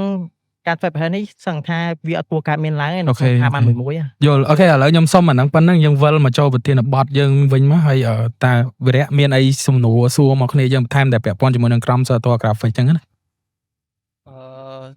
ចំណែកខ្ញុំថ្ងៃខ្ញុំធ្វើពាក់ព័ន្ធទៅលើការ design ទៅលើ product អញ្ចឹងអង្គហើយបណ្ឌិតធ្វើការថ្ងៃតាក់ទងទៅលើ film industry អញ្ចឹងបើឧទាហរណ៍បើខ្ញុំចង់ start up ទៅលើការធ្វើ poster បែបរឿងតែខ្ញុំគួរចាប់ផ្ដើមពីអីមុនទៅហើយសំណួរខ្ញុំចង់សួរ ពេលឆ្លើយណាគេឆ្លើយខ្ញុំ ឥឡូវវាយពីអាហ្នឹងណាគេឆ្លើយក៏បាន ឥឡូវយើងចង់ធ្វើប្រដាកហើយបន្ទាប់មកយើងចង់សាកល្បង សាកល្បង សាកល្បងរសជាតិបែប poster រឿងអីចឹងទៅអញ្ចឹងគួរតែចាប់ផ្ដើមពីចំណុចណា ហ្នឹង ចឹងសំណួរអញ្ចឹងហ៎ការពិតទៅប្រដាកជាមួយនឹងរឿងហ្នឹងវាមិនសូវជាខុសគ្នាច្រើនហ្មងទេគ្រាន់តែថារឿងអីដែល poster រឿងដែលយើងព្យាយាមឲ្យគេមើលឃើញហ្នឹងគឺទី1ធ្ងន់ជាងគេនោះគឺអត្ថន័យនៃ poster មួយហ្នឹងថាតើយើងធ្វើបែបហ្នឹងចង់បង្ហាញគេរឿង category បែបណាជារឿងបែប mystery ជារឿងបែបរន្ធត់កំ pl ែងគឺគ្រាន់តែគេមើល poster គេដឹងថារឿងនេះជារឿងប្រភេទណាហើយមួយទៀតយើងការយល់ដឹងពី mood color ការប្រើ skin tone color ពណ៌ពន្លឺស្រមោលណាអាហ្នឹងគឺជាអីដែលខ្ញុំដូចបានលើកឡើងមិញអញ្ចឹងថាយើងត្រូវយល់ដឹង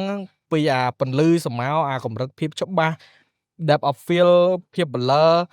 អាហ្នឹងត្រូវតែយល់ពីអាបញ្ហាហ្នឹងឲ្យបានច្រើនដោយសារតែ poster រឿងមួយវាត្រូវការរបស់បន្តិចហ្នឹងឯងដើម្បីជួយជំរុញឲ្យ poster របស់យើងនេះវាមើលទៅវា realistic វាឲ្យអារម្មណ៍ដឹងថារឿងហ្នឹងបើសិនជារន្ធត់មើលមកវាមានអារម្មណ៍ថាគួរឲ្យខ្លាចលើ poster ហ្នឹងទៅឲ្យយើងចាប់អារម្មណ៍និយាយទៅនិយាយស្ដាប់អ្នកនិពន្ធហើយនឹងអ្នកធ្វើរចនារូបភាពឬ graphic designer អញ្ចឹងវាម្យ៉ាងម្នាក់អ្នកនិពន្ធមានន័យថាគេយកគំនិតដែលគេមានហ្នឹងគេទៅសេជាសាច់រឿងដល់ពេល graphic designer គាត់យកអាខ្លឹមសារនៃសាច់រឿងទាំងមូលធ្វើចេញជារូបភាពអញ្ចឹងវាតគ្នាអញ្ចឹងវាដូចគ្នាឲ្យ poster របស់យើងហ្នឹងធ្វើចេញទៅវាមានអត្ថន័យបែបណាចង់បង្ហាញទៅឲ្យអ្នកមើលហ្នឹងឲ្យគេមើលឃើញទៅគេកន្លែងណាដែលជា main key នៅក្នុងposter រឿងរបស់យើងមួយហ្នឹងអញ្ចឹងបើសិនជាយើងចង់ផ្លាស់ប្ដូរពីប្រដាកទៅធ្វើរឿងចំណុចដែលយើងត្រូវផ្លាស់ប្ដូរឬក៏រៀនបន្ថែមហ្នឹងគឺទី1ទៅលើការប្រើប្រាស់ tone color mood ពណ៌ហ្នឹងប្រើប្រាស់ពន្លឺស្រមោលហ្នឹងហើយមួយទៀតការយល់ពីអត្ថន័យអីដែលយើងចង់បង្ហាញរកឲ្យឃើញថា main point នៅកន្លែងណាអាណាដែលជា key visualize ដែលយើងចង់ឲ្យមានន័យថាគេ scroll មកគេចាប់អារម្មណ៍ទៅលើរបស់យើងមើលហ្មងអញ្ចឹងអានេះសម្រាប់ការយល់ឃើញរបស់ខ្ញុំផ្ទាល់ខ្លួនទេមិនសំដៅថាអាហ្នឹងត្រូវតែត្រូវកំណត់ផ្សេងតែខុសហើយអត់ទេព្រោះហើយខ្ញុំមិនមែនជាអ្នកជំនាញអីខាងហ្នឹងហ្មងទេគ្រាន់តែមានបទពិសោធន៍គួរសមនៅក្នុងវិស័យហ្នឹងអញ្ចឹងមានអីបន្ថែមរដ្ឋាភិបាលអាចចង់បន្ថែមអីពីលើហ្នឹងទីជួយបន្ថែមតិច អូខេសម្រាប់ខ្ញុំដោយសារតែខ្ញុំឆ្លងកាត់បទពិសោធន៍មួយចំនួនដែលបងប្អូនយើងដែលអ្នក graphic គាត់ចូលចិត្តថាឃើញប្រភេទ mood បើនិយាយពីខ្ញុំដូចស្វណ្ណរតគាត់និយាយមិញអ្នកធ្វើបដាកជាមួយនឹងអ្នកធ្វើ poster film ហ្នឹងគឺវាអត់ខុសគ្នាប្រហែលទេក្នុងការ start up បើសម្រាប់ខ្ញុំវិញខ្ញុំគិតថាអាហ្នឹងវាអត់ខុសគ្នាដូចគ្នាវាប្រើ tool តែមួយទេប៉ុន្តែអីដែលខុសហ្នឹងគឺខុសអារម្មណ៍នៃការធ្វើរបស់យើងមានន័យថាអ្នកធ្វើបដាកគាត់ដឹងបទពិសោធន៍ថាបដាកហ្នឹងតើវាមានរបស់កន្លែងណាដែលគេគួរឲ្យគេចាប់អារម្មណ៍ចង់ទិញបដាកហ្នឹងហើយគាត់គួរដាក់បដាកហ្នឹងរបៀបម៉េចដើម្បីឲ្យគេតាក់ទាញគេចូលមកមើលរូបភាពរបស់គាត់ហ្នឹងហើយសម្រាប់ film វិញគេអត់ focus ទៅលើបដាកទៅលើអីទេប៉ុន្តែសម្រាប់ film ដូចស្មានរត់គាត់និយាយថាគេ focus ទៅលើ mood ហ្នឹងរបៀបម៉េចបើឲ្យនិយាយប្រភេទនៃការកលេចមកឆ្វាច់ទៅយើងមានអារម្មណ៍ថាអូអា poster នេះដូចជាគួរឲ្យខ្លាច poster នេះវាថាអូប្រភេទនេះដូចជាជំនាន់60ឬក៏ជាប្រភេទ vintage ឬក៏អីចឹងអាហ្នឹងឯងគឺជា mood ដែលយើងត្រូវធ្វើហើយសម្រាប់អ្នក start up ពីដំបូង ấy để nhóm recommendមែនតើហ្មងគួរតែរៀនមើលខ្លាំងជាងគេបំផុតគឺទៅលើពណ៌ព្រោះការធ្វើ poster នៅលើ film គឺការប្រើពណ៌វាច្រើនគឺវាខ្លាំងមែនតើជួនកាលឥឡូវឧទាហរណ៍ខ្ញុំលើកឧទាហរណ៍ជាបទពិសោធន៍របស់ខ្ញុំរូបរបស់គាត់នឹងថតថ្ងៃផ្សេងគ្នាអញ្ចឹង skin tone របស់គាត់មួយគឺអត់ស្មើគ្នាទេតែយើងមានវិធីសាស្ត្រអីដើម្បីសេរី skin tone ទាំងពីរហ្នឹងឲ្យស្មើគ្នានៅក្នុងហ្នឹងអញ្ចឹងអីដែលខ្លាំងបំផុតខ្ញុំឲ្យ3 tip ដែលអ្នកដែលដូរពីបដាកមកធ្វើជា film tip ទី1គឺត្រូវតែរៀនមើលពណ៌មើល color មានន័យថាគ្រប់ពណ៌ដែលយើងមើលប្រភេទ film ឬក៏អារម្មណ៍នៃការមើលពណ៌របស់យើងវារបៀបម៉េចទី2យើងរៀនមើលប្រភេទស្រមោលឬក៏គេយើងបើនៅក្នុងយើងគេហៅថា shadow ណានិយាយពី shadow អញ្ចឹងមានន័យថានៅក្នុង film shadow គឺសំខាន់ខ្លាំងមែនតើព្រោះដោយសារថាយើងត្រូវការ build background យើងត្រូវការរៀបតួមិនឲ្យវាស៊ីគ្នាជាមួយនឹង poster ហ្នឹងអញ្ចឹងគឺ shadow គឺខ្លាំងហើយទី3គឺ highlight មានន័យថាពន្លឺនៃការជះចូលហ្នឹងដូចយើងកំពុងតែអង្គុយនិយាយគ្នាឥឡូវហ្នឹងហេតុអីបានខ្ញុំកំពុងអង្គុយកណ្ដាលថ្ងៃអញ្ចឹងហើយយើងអាចមើលដឹងថាម៉ោងប្រហែលថាវាជះចូលសម្រាប់ highlight យើងកន្លែងណាឥឡូវសម្រាប់ខ្ញុំមានប៉ុណ្្នឹង ចុះពាក់ព័ន្ធមួយ layout លើការរៀបតួអង្គអាហ្នឹងវា អាហ្នឹងជាចំណុចដែលយើងរៀនបន្ថែមបើសិនជាយើងចង់ឲ្យតួអង្គណាលេចធ្លោយើងត្រូវរៀបបែបណារៀបdepth of field វាបែបណាកន្លែងណាគួរ blur កន្លែងណាគួរច្បាស់ការប្រើប្រាស់លើតួអង្គមួយហ្នឹងបើយើងចង់ឲ្យគេ focus លើតួអង្គហ្នឹងយើងប្រើពណ៌បែបណាឲ្យតួអង្គមួយហ្នឹងលេចធ្លោអញ្ចឹងគាត់ថាអាហ្នឹងវាជាការគួបផ្សំបន្ថែមទេនៅពេលដែលយើងចាប់ផ្ដើមសាកធ្វើយើងយល់เลยថាអូឥឡូវរៀបតួនេះធំបន្តិចទៅរៀបតួនេះទូចចេះអញ្ចឹងវាអត់សូវផ្ដោតសំខាន់ខ្លាំងហ្មងទេអីដែលយើងគួរតែយល់ដឹងថាតើអារម្មណ៍ដែលយើងទទួលបានពណ៌យើងដាក់ចូលទៅពណ៌មិនឲ្យគេមើលមកជា poster បែបម៉េចអញ្ចឹងបន្ទាប់ពីយើងបានជជែកគ្នារឿងឆ្ងាយទៅនឹងប្រធានបទរបស់យើងបន្តិចឥឡូវយើងបកត្រឡប់មកវិញនៅសំណួរទី3របស់យើងមានចំណុចចុងក្រោយគឺតើនៅពេលដែលអ្នក design ឬក៏ក្រុមហ៊ុនណាមួយដែលគាត់ប្រើ Craig ហ្នឹងហើយតើគាត់គួរតែមានដំណោះស្រាយបែបណាចឹងចង់ដឹងពី Cameron មានអីបន្ថែមលើហ្នឹង បាទអរគុណសម្រាប់សំណួរតាក់ទងជាមួយនឹងដំណោះស្រាយអញ្ចឹងដំណោះស្រាយដំបូងដែលងាយយល់ជាងគេនោះគឺការទិញអាជ្ញាប័ណ្ណបានន័យថាស្របច្បាប់ license និយាយស្រួលស្រាប់ទៅគឺយើងទិញ license ហ្នឹងហើយ អញ្ចឹងក្នុងករណីយើងប្រើកម្មវិធីហ្នឹងដើម្បីរកចំណូលឬក៏ធ្វើតាក់ទងជាមួយនឹង ក្រុមហ៊ុនអី ឬក៏ media អូខេ អញ្ចឹងយើងគួរតែទិញ license មួយទៅដោយសារវាមាន tool ច្រើនងាយស្រួលប្រើ ងាយស្រួលប្រើប្រាស់អញ្ចឹងចំណុចហ្នឹងគឺមានប៉ុណ្្នឹងទេដោយសារតាក់ទងនឹងការរកចំណូលហើយនឹងគោលបំណងយើងធ្វើពាណិជ្ជកម្មអញ្ចឹងយើងគួរតែទិញ license យើងគួរទិញ license ដែលមាន license ទៅវាសុវត្ថិភាពហើយដូចអីដែលគ្នាយើងបានលើកឡើងមុនហ្នឹងអញ្ចឹងថាតើវា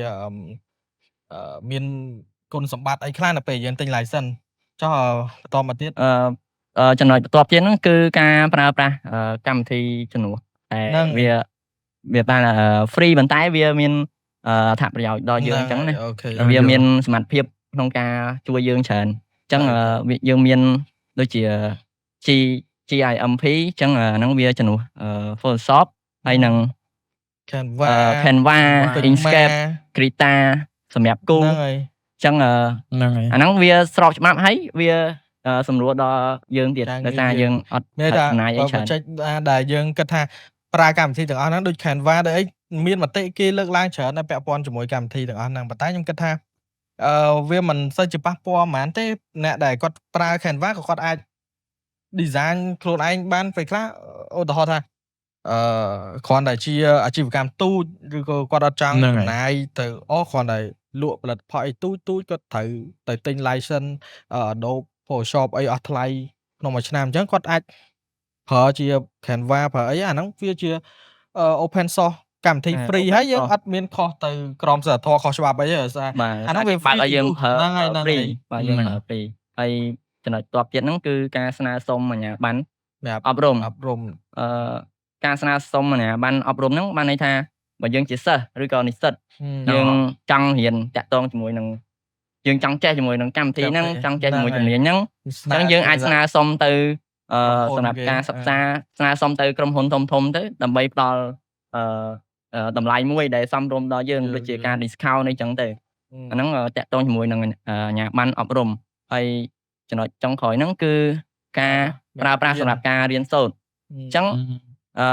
បើយើងអត់មានជំរឿផ្សេងទេយើងអត់អាចមានលទ្ធភាពក្នុងការទិញ license បានអញ្ចឹងយើងប្រើវាសម្រាប់រៀនសូត្រផ្ទាល់ខ្លួនទៅតែយើងគួរតែជៀសវាងកុំយើងប្រើដូចប្រើក្រេកប៉ុន្តែយើងយកទៅក្នុងការរកចំណូលអញ្ចឹងទៅណា យល់ហ្នឹងគឺតាក់ទងចំណុចចុងក្រោយហ្នឹងការរៀនសូត្រ អរគុណអញ្ចឹងសរុបមកវិញគឺបើសិនជាយើងអានេះយើង recommend ថាបើសិនជាមានលទ្ធភាពយើងទិញ license ប្រើទៅតែអត់មានលទ្ធភាពទេយើងប្រើរបស់ free ទៅកម្មវិធីដែល free យើងប្រើជំនួសមានកម្មវិធីជំនួសច្រើន ហ្នឹងហើយហើយបើយើងជាគ្រឹះស្ថានអប់រំយើងចង់មានន័យថាបាន discount ដូចជាយើងមានដែរកម្មវិធីផ្សេងដែលពួកគាត់បើកឲ្យយើង request ហើយបើយើងជាសិស្សជាអីយើងអាច request ដើម្បីបាន discount បានតម្លៃសមរម្យក្នុងការប្រើប្រាស់ចិត្តដើម្បីយើងទទួលយកបានក្នុងតម្លៃហ្នឹងអញ្ចឹងដូចខ្ញុំលើកឧទាហរណ៍មួយដូចYouTube អីហ្នឹង YouTube Premium អញ្ចឹងនៅពេលដែលយើងបង់ធម្មតា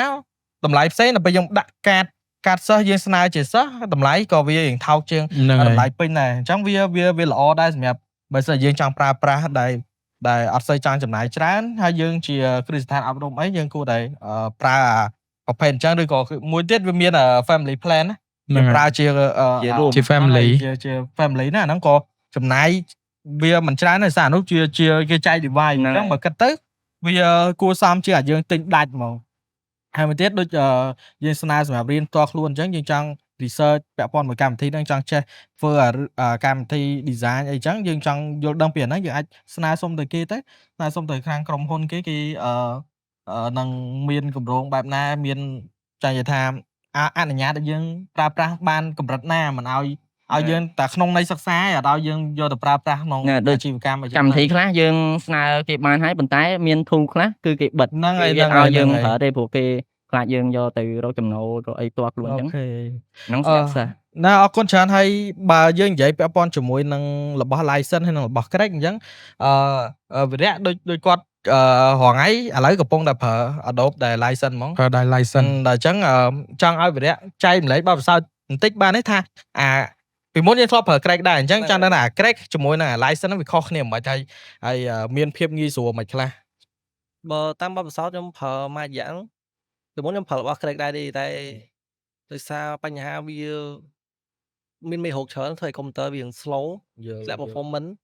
អូខេអញ្ចឹងក៏ខ្ញុំស្នើទៅខាងមេខ្ញុំឲ្យគាត់ធ្វើការ subscribe Adobe license អញ្ចឹងពេលខ្ញុំប្រើដំបូងគឺវាមានអារម្មណ៍ប្លែកដោយសារក្នុងហ្នឹងគឺវាមាន AI ជំនួសយើងច្រើនវាអាចជួយជំនួសដៃយើងច្រើនដូចជាការ remove background យើងគ្រាន់តែចុចតាមមួយ click គឺវា remove យើងមកដូចជាការពាក់ព័ន្ធទៅលើ retouch រូបឧទាហរណ៍ថារូបហ្នឹងវាជាប់ពាក់ព័ន្ធជាមួយនឹង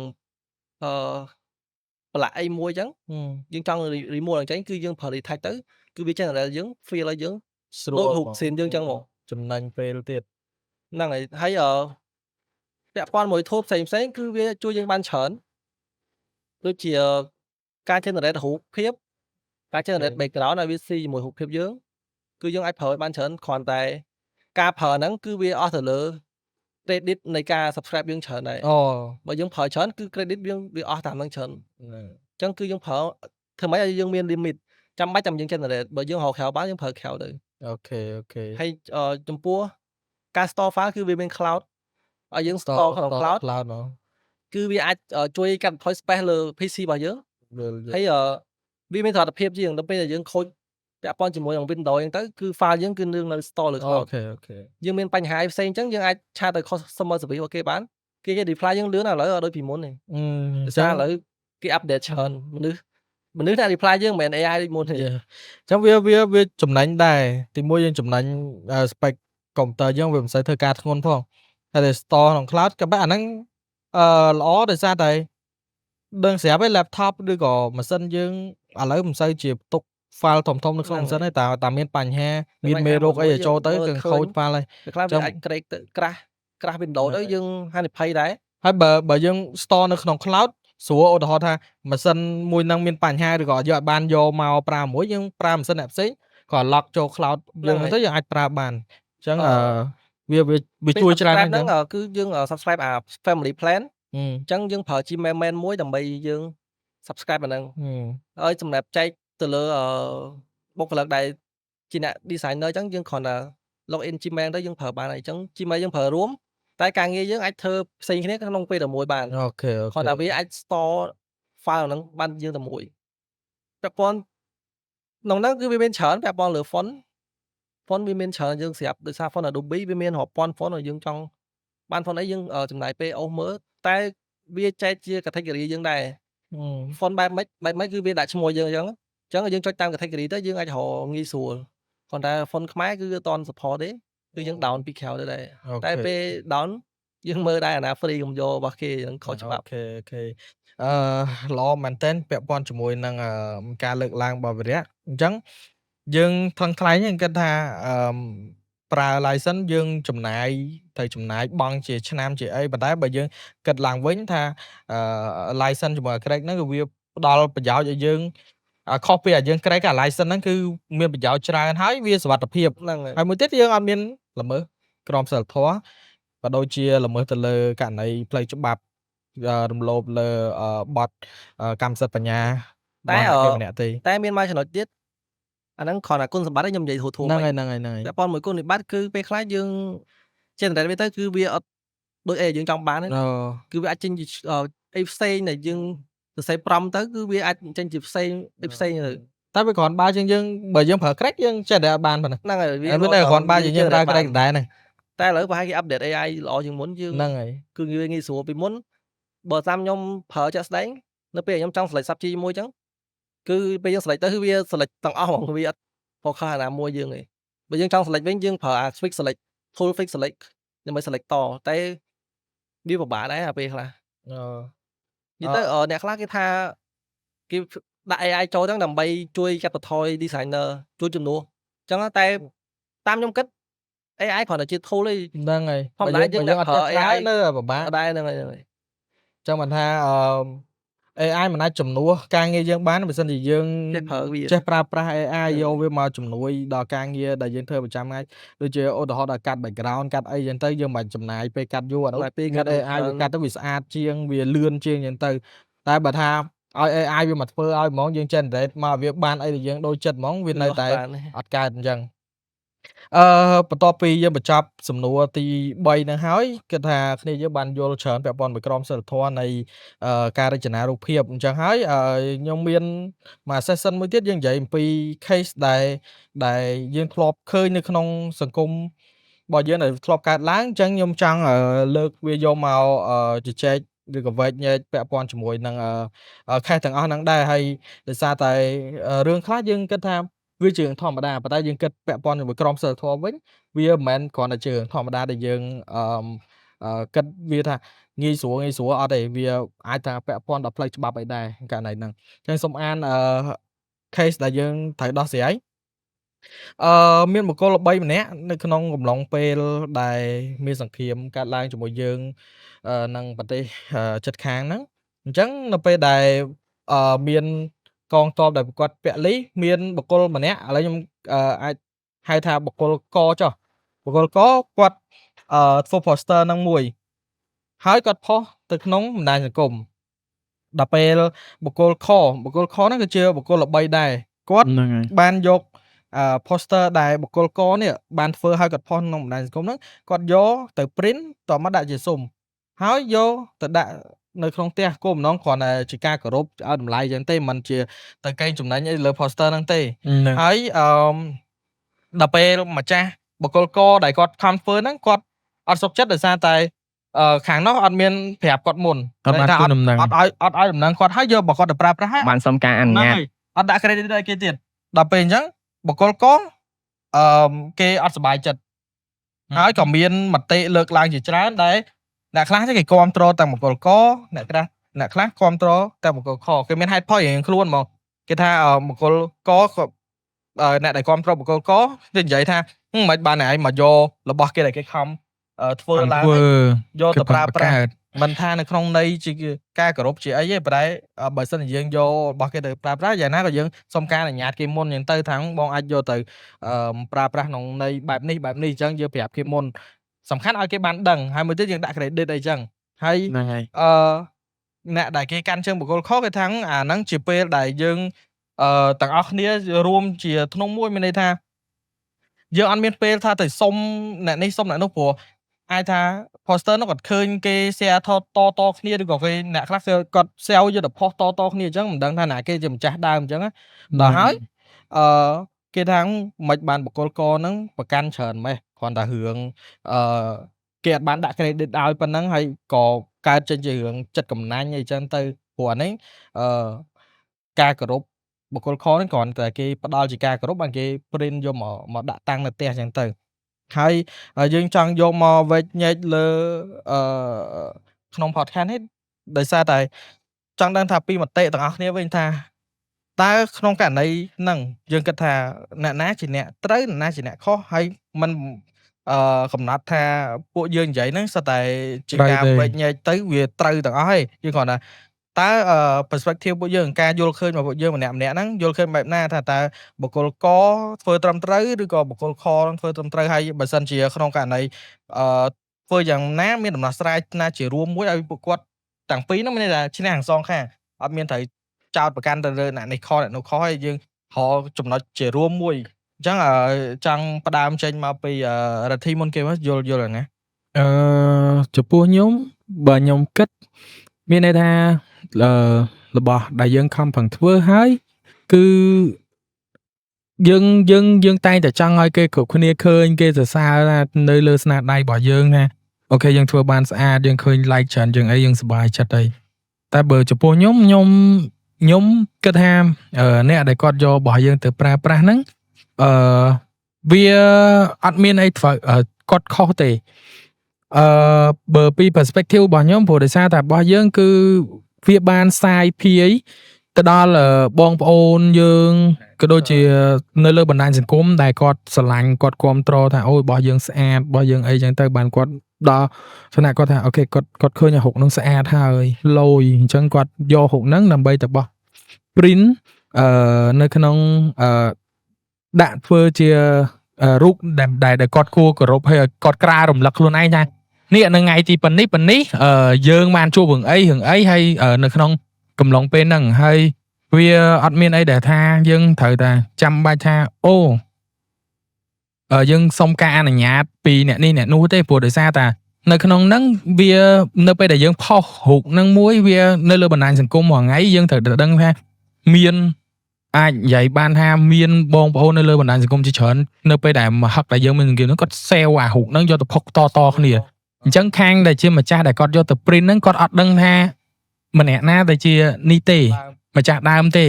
អញ្ចឹងគាត់ក៏ធ្វើក្នុងគណៈពេលមួយដែលអចេតនាដែរហើយក្នុងនាមយើងជាអ្នកធ្វើអាហ្នឹងម្នាក់យើងក៏ត្រូវតែយល់ពីអារបស់ទាំងអស់ហ្នឹងដែរថាដោយសារអារបស់ហ្នឹងវាសាយភាយចេញមកពីណាហើយគេឃើញបានដោយរបៀបណាយើងត្រូវតែដឹងតែខ្លួនឯងថាអញ្ចឹងហើយយើងត្រូវតែបើសិនជាយើងគិតពីនេះ positive វិញមានន័យថាគិតជាវិជ្ជមានវិញយើងគួរតែសប្បាយចិត្តនៅពេលដែលគាត់ធ្វើអាហ្នឹងមានន័យថាយើងគេកោតសរសើរទៅលើស្នាដៃរបស់យើងហើយសម្រាប់ខ្ញុំមានតែប៉ុណ្្នឹងទេហ្នឹងហើយសុំកាត់តិចដែលថាខ្ញុំបានស្ដាប់រឿងចាក់ណៃដែលគាត់មកស្រាយមុនហ្នឹងខ្ញុំអត់បានគិតថាបកគោលតគឺគាត់ខុសឬក៏ត្រូវទេខ្ញុំគ្រាន់ចង់និយាយថាបកគោលហ្នឹងហើយទិនជាគាត់រៀងបើកចិត្តឲ្យទលាយតិចហ្នឹងហើយដោយសារតែគាត់ហ៊ានផុសចែកចាយឲ្យបងប្អូនក្នុងបណ្ដាញសង្គមយើងបានឃើញអញ្ចឹងបើគាត់គ្រាន់តែបើកចិត្តឲ្យទលាយតិចបើគេគ្រាន់តែយកទៅដាក់ក្នុងផ្ទះឬក៏គោរពប៉ុណ្ណឹងគឺខ្ញុំគិតថាវាអត់ធ្ងន់ធ្ងរដល់ថ្នាក់ត្រូវតែតាក់ទងផ្លូវច្បាប់ផ្លូវអីទេហ្នឹងហើយនេះគឺជាការស្រឡាញ់ហើយខ្ញុំជឿថាបុគ្គលខហ្នឹងគឺគាត់ក៏មិនមែនជាអ្នកជំនាញទៅស្រាវជ្រាវថាអូបុគ្គលណាជាម្ចាស់ដើមហើយយើងត្រូវតែធ្វើម៉េចដើម្បីបានរូបហ្នឹងមកដែរព្រោះដោយសាររូបហ្នឹងគឺវាផ្ទុះស្រាប់អញ្ចឹងដល់ពេលគាត់ឃើញអញ្ចឹងទៅគឺគាត់ស្រឡាញ់គាត់គោរពអញ្ចឹងទៅគាត់ចង់ដាក់នៅមួយក្នុងផ្ទះអញ្ចឹងណាអញ្ចឹងហ្នឹងសម្រាប់គណិតកម្មមតិខ្ញុំគឺខ្ញុំយកទៅចុះបើដែរកាមេរ៉ាសម្រាប់ perspective របស់ខ្ញុំវិញគឺខ្ញុំយល់ថាអត់មានខាងណាខុសខាងណាត្រូវទេតែទីមួយយើងត្រូវតែប្រាប់ខ្លួនឯងក្នុងនាមយើងគឺជាបុគ្គលល្បីឬក៏យើងជាអធិអ្នកនិពន្ធយើងគួរតែឲ្យតម្លៃទៅលើគ្រប់នៅកម្មសិទ្ធិបញ្ញត្តិ yes ឲ្យតម្លៃទោះបីតា យកដឹងថាប្រភពនឹងមកពីណាក៏ដោយយើងគួរតែស្រាវជ្រាវទី1អាចថានៅក្នុងស្ថានភាពបែបហ្នឹងយើងបើកចេះឲ្យតលីក៏បានដែរតែបើក្នុងស្ថានភាពបែបហ្នឹងយើងគាត់ធ្វើល្អហើយយើងឲ្យ credit អីគាត់ក៏អាចមានឱកាសឈានទៅមុខទៀតដែរ ហ្នឹង យល់ yes មានឱកាសទទួលបានការងារច្រើន yes អាចមាន ហើយ ឱកាស ខ្ញុំសូមបន្ថែមពីលើហ្នឹងទៀតព្រោះពេលហ្នឹងឃើញបុគ្គលកហ្នឹងគាត់ share ទៀតគាត់ share មានន័យថាគាត់ share poster ហ្នឹងគាត់ចាប់ផ្ដើមនិយាយថាគាត់ជាអ្នកធ្វើអញ្ចឹងហេតុអីបានអត់មានអ្នកគេជូនដំណឹងគាត់ហើយបន្ទាប់មកបុគ្គលខគាត់មានន័យថាអព្យាយាមដោះស្រាយគាត់ពេលហ្នឹងក៏គាត់ គាត់ បាន ស្ងាត់ ហ្នឹងហើយ ឃើញគាត់ស្ងាត់ គាត់មិនស្ងាត់ទេគាត់មានន័យថាគាត់យកposter ផ្សេងមក print ហ្មងទៅមាន ហ្នឹងហើយហ្នឹងហើយ ប៉ះ poster ហ្នឹងអញ្ចឹងរបៀបថា យល់ ធ្វើអញ្ចឹងវា ប្រៀបបានដូចយើងបិទផ្លូវខ្លួនឯង លែងឲ្យតម្លៃ របៀបថាបើ poster គាត់ប៉ះមិនបានអញ្ចឹងយកអ្នកផ្សេងណាអាឡៃហ្នឹងជាអីដែលនេះដែលជាកន្លែងក្តៅដែរណាបើយើងដឹងថាគាត់ជាអ្នកបង្កើតហើយក្នុងករណីថាបើដំបូងដូចយើងនិយាយចឹងថាយើងពិបាកទេទៅស្រាវជ្រាវមិនបើ ហ្នឹងហើយ ដូចគេផុសតគ្នាហ្នឹងហើយដល់ពេលដែលក្នុងករណីគាត់យកមកប្រើហើយមានការ share អីចឹងទៅពីម្ចាស់ដើមគាត់ក៏ចូល comment ទៀតហើយយើងអត់មានដំណោះស្រាយអីជូនគាត់ក៏ចាប់ផ្ដើមទៅ ស្បែកជាបោះ poster ហ្នឹង យកបោះ លែងប្រើ poster ហ្នឹងហើយទៅប្រើបាត់អ្នកផ្សេងទៅវាថាដូចបើគាត់ប៉ះមិនបានខ្ជិលប៉ះក្នុងករណីអញ្ចឹងណា គាត់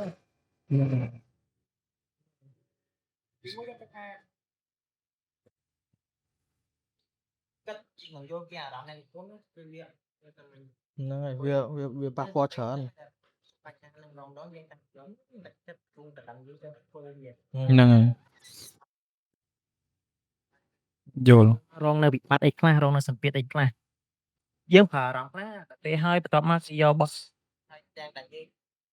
ទិញគេច្រើនហើយសុំតែ credit ដើម្បីគេយកហ្នឹងអាចធ្វើជា ហ្នឹងហើយហ្នឹងហើយ អញ្ចឹងយើងទាំងអស់គ្នាគួរតែយល់ពីចំណុចហ្នឹងឡើងវិញ ហ្នឹងហើយ យើងសម្រាប់យើងតាសាំងហ្នឹងបើយើងទៅនឹងទៅចាប់ប្លុកផែទៅ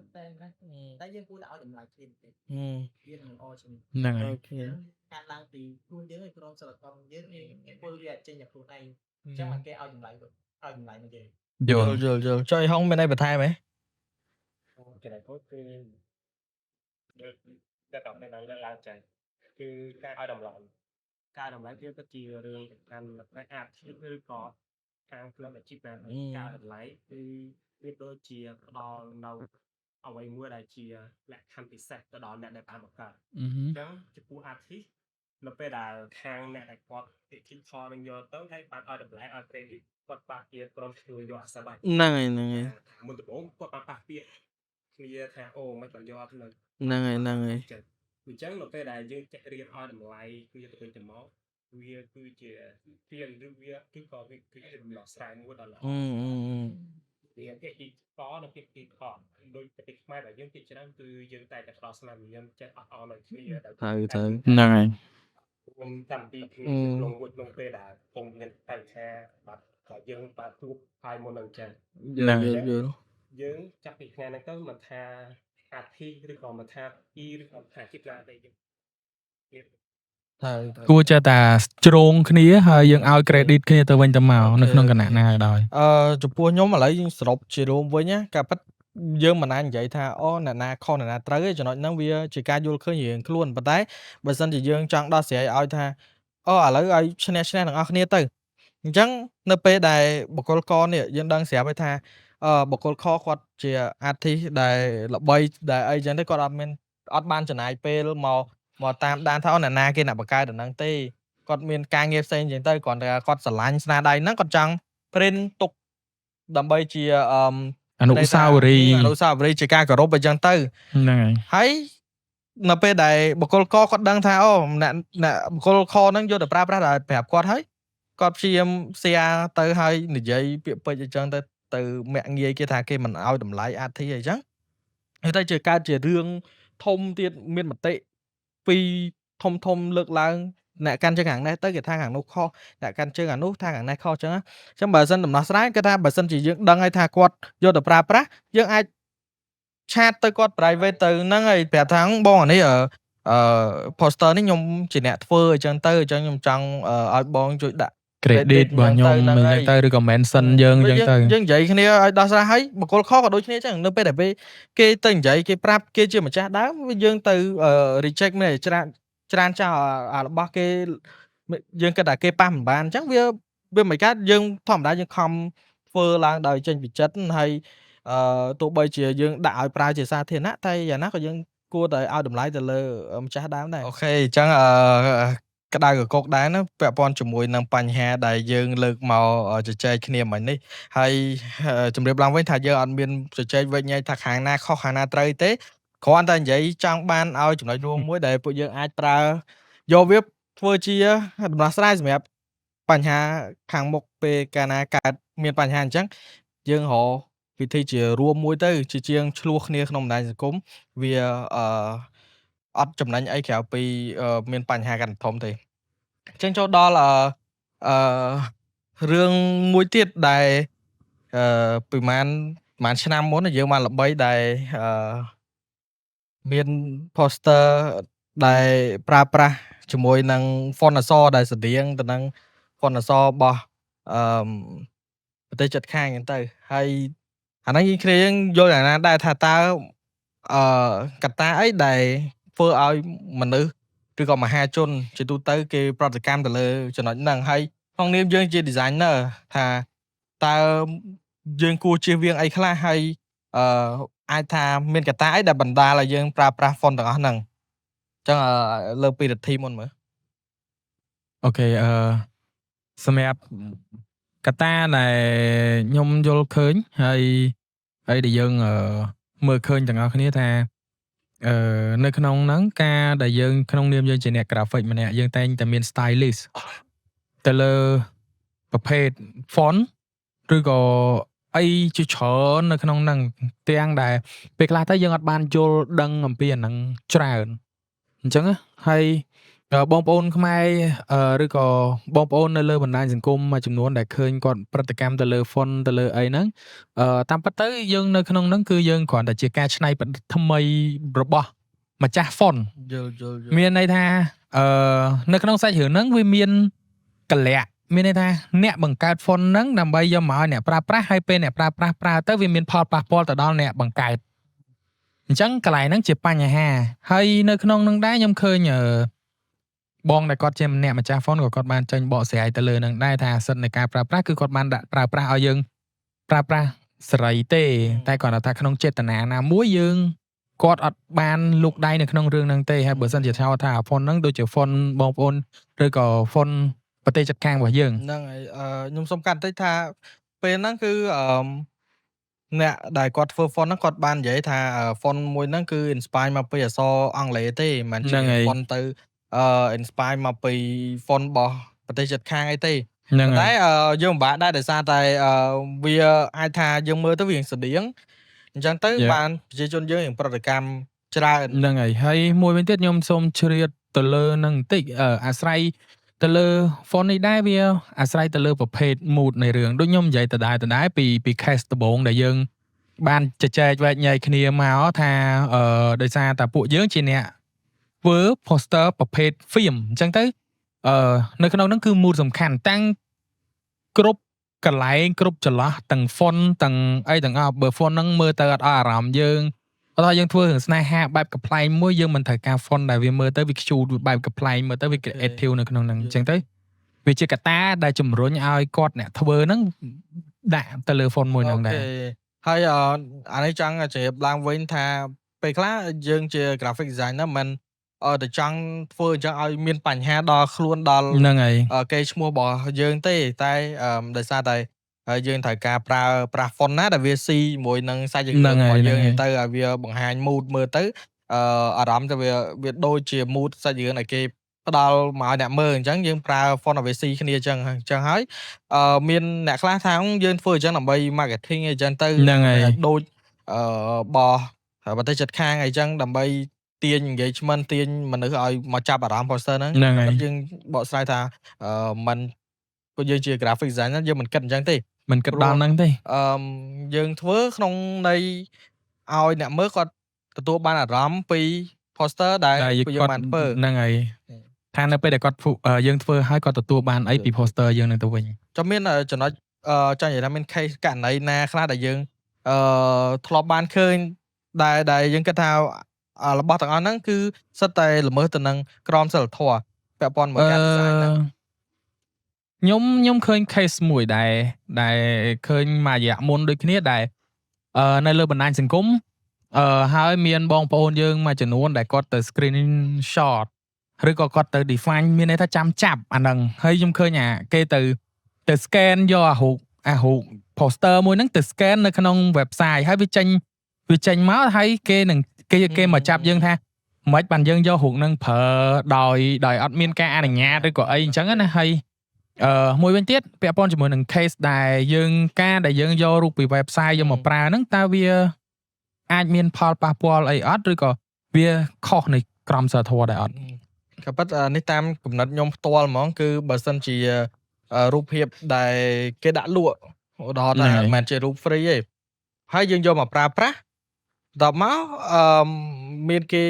ចាប់បានថាអូយើងយករូបមកពីអ៊ីនធឺណិតយកមកប្រើប្រាស់អញ្ចឹងទៅបើសិនជារូបក្នុងករណីគេលក់ឲ្យយកបានទិញយកមកប្រើប្រាស់អាហ្នឹងប្រកាសណាប៉ះពាល់ដល់ក្រមសីលធម៌ហើយនឹងល្មើសទៅនឹងផ្លូវច្បាប់ទៀតបទល្មើសទៅលើកម្មសិទ្ធិបញ្ញារបស់សិទ្ធិអ្នកនិពន្ធអញ្ចឹងទៅតែនៅក្នុងមួយករណីទៀតអ្នកខ្លះទៅ search មកឃើញរូបភាពហ្នឹងនៅក្នុងអ៊ីនធឺណិតដែរហើយ design ហ្នឹងគាត់យកមកប្រើប្រាស់មែនប៉ុន្តែរូបភាពដែលគេដាក់ឲ្យប្រើប្រាស់នោះដាក់ឲ្យប្រើប្រាស់ជា free ហ្នឹងហើយជាសេរីអត់មានលក់អត់មានអីទេអញ្ចឹងជា designer យើងជាមិនផុតទេយករូបពីអ៊ីនធឺណិតហ្នឹងមិនមែនថាអូរូបទាំងអស់សិតតែយើងទៅថតខ្លួនឯងបានទៅផលិតខ្លួនឯងបានទេរូបខ្លះក៏យើងត្រូវប្រើមកពីអ៊ីនធឺណិតដូចគ្នាអញ្ចឹងយើងបែងចែកដែរថារូបដែលយើងយកមកពីអ៊ីនធឺណិតហ្នឹងបើសិនជាក្នុងករណីថារូបហ្នឹងវាជារូប free រូបគេដាក់ឲ្យប្រើប្រាស់ជាទូទៅយើងអាចប្រើយកអាហ្នឹងមកប្រើក៏អត់មានបញ្ហាប៉ះពាល់ដល់ល្មើសទៅដល់ក្រមសីលធម៌ដែរប៉ុន្តែក្នុងករណីថាបើគេសិនគេលក់យើងយកមក clean watermark អាហ្នឹងជាអីដែលអ្នក design យើងដឹងហើយថារូបខ្លះជាប់ watermark អញ្ចឹងយើងអត់បានទិញយើងយកមក clean watermark អាហ្នឹងប្រកាសណាស់ពិតជាល្មើសទៅនឹងក្រមសីលធម៌ចាំមានអីចង់បន្ថែមលើហ្នឹងវិរៈ ចំណាប់ចំណែកខ្ញុំវិញ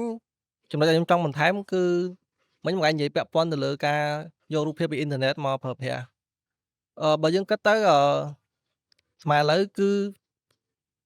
កម្មវិធីមួយគឺយើងមានកម្មវិធី free ច្រើនសម្រាប់ប្រើ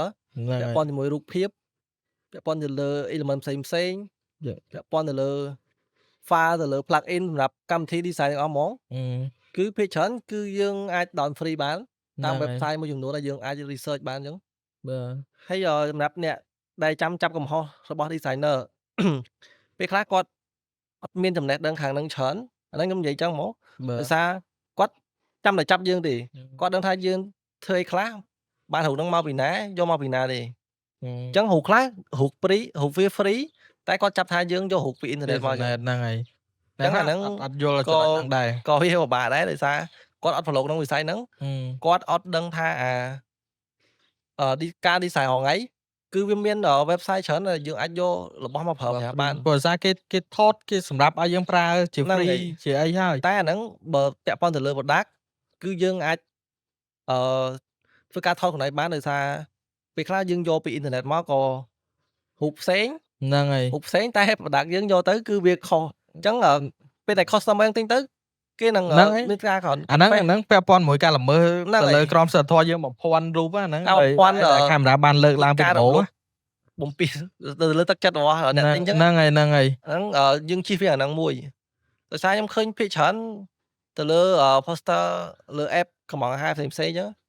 ពេលខ្លះរូបផ្សេងតែវាយើងកំងមកវាផ្សេងអញ្ចឹងហ្នឹងយើងបើខាញ់និយាយទៅខ្លាចប៉ះពាល់ឲ្យផ្សេងអូខេតែយើងត្រូវក្នុងនាមយើងជាអាជីវកម្មមួយយើងត្រូវប្រកាន់យកភាពស្មោះត្រង់ហើយភាពត្រឹមត្រូវដើម្បីធ្វើឲ្យ customer របស់យើងមានទំនុកចិត្តលើយើងអូខេទូ product ហ្នឹងយើងមើលទៅវាពិបាកយកមកប្រើការបានតែយើងមានវិធីសាស្ត្រច្រើនដើម្បីកែតម្រូវទៅលើ product មួយហ្នឹងដើម្បីយកមកប្រើប្រាស់បានយល់ដោយសារធម្មតា designer តែងតែមានគំនិតច្នៃប្រឌិតច្រើនដោយសារគាត់ research ច្រើនគំនិតគាត់មានច្រើន inspiration គាត់ក៏ច្រើនដែរ ចឹងនិយាយពាក់ព័ន្ធមួយអា inspiration ហ្នឹងបើតាមបទពិសោធន៍ខ្ញុំពាក់ព័ន្ធទៅលើ poster product ខ្ញុំធ្វើការ research ទៅលើ website Pinterest ច្រើនអាហ្នឹងដោយសារឃើញ poster ភាគច្រើនគឺគេផ្ដោតទៅលើ promotion product ចឹងឧទាហរណ៍យើងមាន concept មួយយើងមាន project មួយពាក់ព័ន្ធមើល product promotion ចឹងយើងអត់ទាន់មាន idea អីទេយើងទៅរក inspiration មកឧទាហរណ៍ថាយើងឃើញ poster មួយ poster រូប product ហ្នឹងគឺយើងអត់ត្រូវមួយយើងទេតែយើងមើលទៅលើ style អក្សរ style font គឺវាអាចតំណងយើងអាចយកអាកំណត់ហ្នឹងយកមកកែបន្ថែមតែកំណត់របស់គេពេលអាហ្នឹងជាប់របស់គេយល់យើងកែធ្វើម៉េចឲ្យវាជា style របស់ខ្លួនឯងឲ្យវាអាចស៊ីជាមួយ product យើងហើយយើងអាចរក poster ផ្សេងមើលផ្សេងពាក់ព័ន្ធជាមួយ layout រៀប product អញ្ចឹងអា layout ហ្នឹងគឺវាសំខាន់ណាស់ដោយសារយើងលក់ទៅលើផលិតផលម្ហូបអាហារបានគឺយើងតែងតែផ្ដោតទៅលើរូបភាពឲ្យវាច្បាស់តាំងរូបភាពតាំងតម្លៃតាំង information គឺវាច្បាស់ហើយពាក់ព័ន្ធទៅលើអា poster product ហ្នឹងគឺវាបែងចែកច្រើនប្រភេទតាក់ទងជាមួយវ័យមនុស្សយើងអញ្ចឹងការ design បែបណាសម្រាប់មនុស្សក្មេងការ design បែបណាសម្រាប់មនុស្សវ័យមធ្យមហើយ design បែបណាដើម្បីមនុស្សចាស់យល់ហើយយើងត្រូវមុនយើង design អីយើងត្រូវគិតពីចាក់ខុសវិស័យរបស់ customer យើងត្រូវគិតថាពេលគាត់មើល poster អញ្ចឹងគាត់មានអារម្មណ៍មិនយល់មិនមែនសិនយើង clear អត់រូបភាពយើងច្បាស់អត់ហើយតម្លៃយើងគឺបញ្ជាក់គាត់ច្បាស់ហើយតាម audience យើងអាហ្នឹងដូច audience ខ្លះ poster ខ្លះយើង design ទៅតាម level customer យើងទៀតហ្នឹងហើយ product ខ្លះយើងអាចធ្វើ premium ឬក៏ premium product high product high quality ហ្មងគឺយើងតាម poster យើងគឺតាម product ការប្រើពណ៌យើងអាចប្រើតែពណ៌ផ្លេបដល់ច្រើនទេគឺយើងប្រើពណ៌បែបម៉េចឲ្យវាមើលទៅ premium វា look clean ហើយវាងាយស្រួលក្នុងការមើលអូខេអញ្ចឹងវាអាចធ្វើឲ្យតាក់ភ្នែករបស់មនុស្សដែលមានអាចនិយាយថាគាត់មាន level គាត់រៀងខ្ពស់អញ្ចឹងហ្នឹងហើយគឺគាត់អាចទាក់ទាញនឹងបានហើយសម្រាប់ការ inspire ហ្នឹងតាក់តងខ្ញុំនិយាយពីចំណុចអីតែទី3ឧទាហរណ៍ពាក់ព័ន្ធទៅលើ background ទៅលើelement ផ្សេងៗអញ្ចឹងគឺយើងអាចយកកំណត់ហ្នឹងមកបានតែយើងអាចយករបស់ផ្សេងមកធ្វើតាមខ្លះហ្នឹងហើយមានតែកុំតែយើងកុំពេកទាំងដុលហ្នឹងហើយយើងកែតម្រូវហ្នឹងហើយធ្វើម៉េចឲ្យវា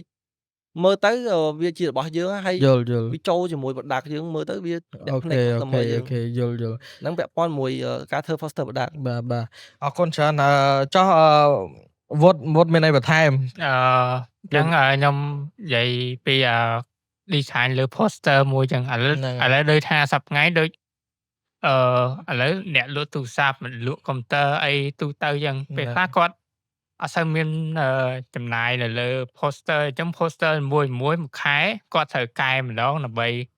ធ្វើឲ្យ poster ហ្នឹងមើលមកប្លែកបាទពីរាល់ដងខែចាស់ដែលគាត់ធ្វើ promotion អញ្ចឹងទៅអញ្ចឹងពេលដែលគាត់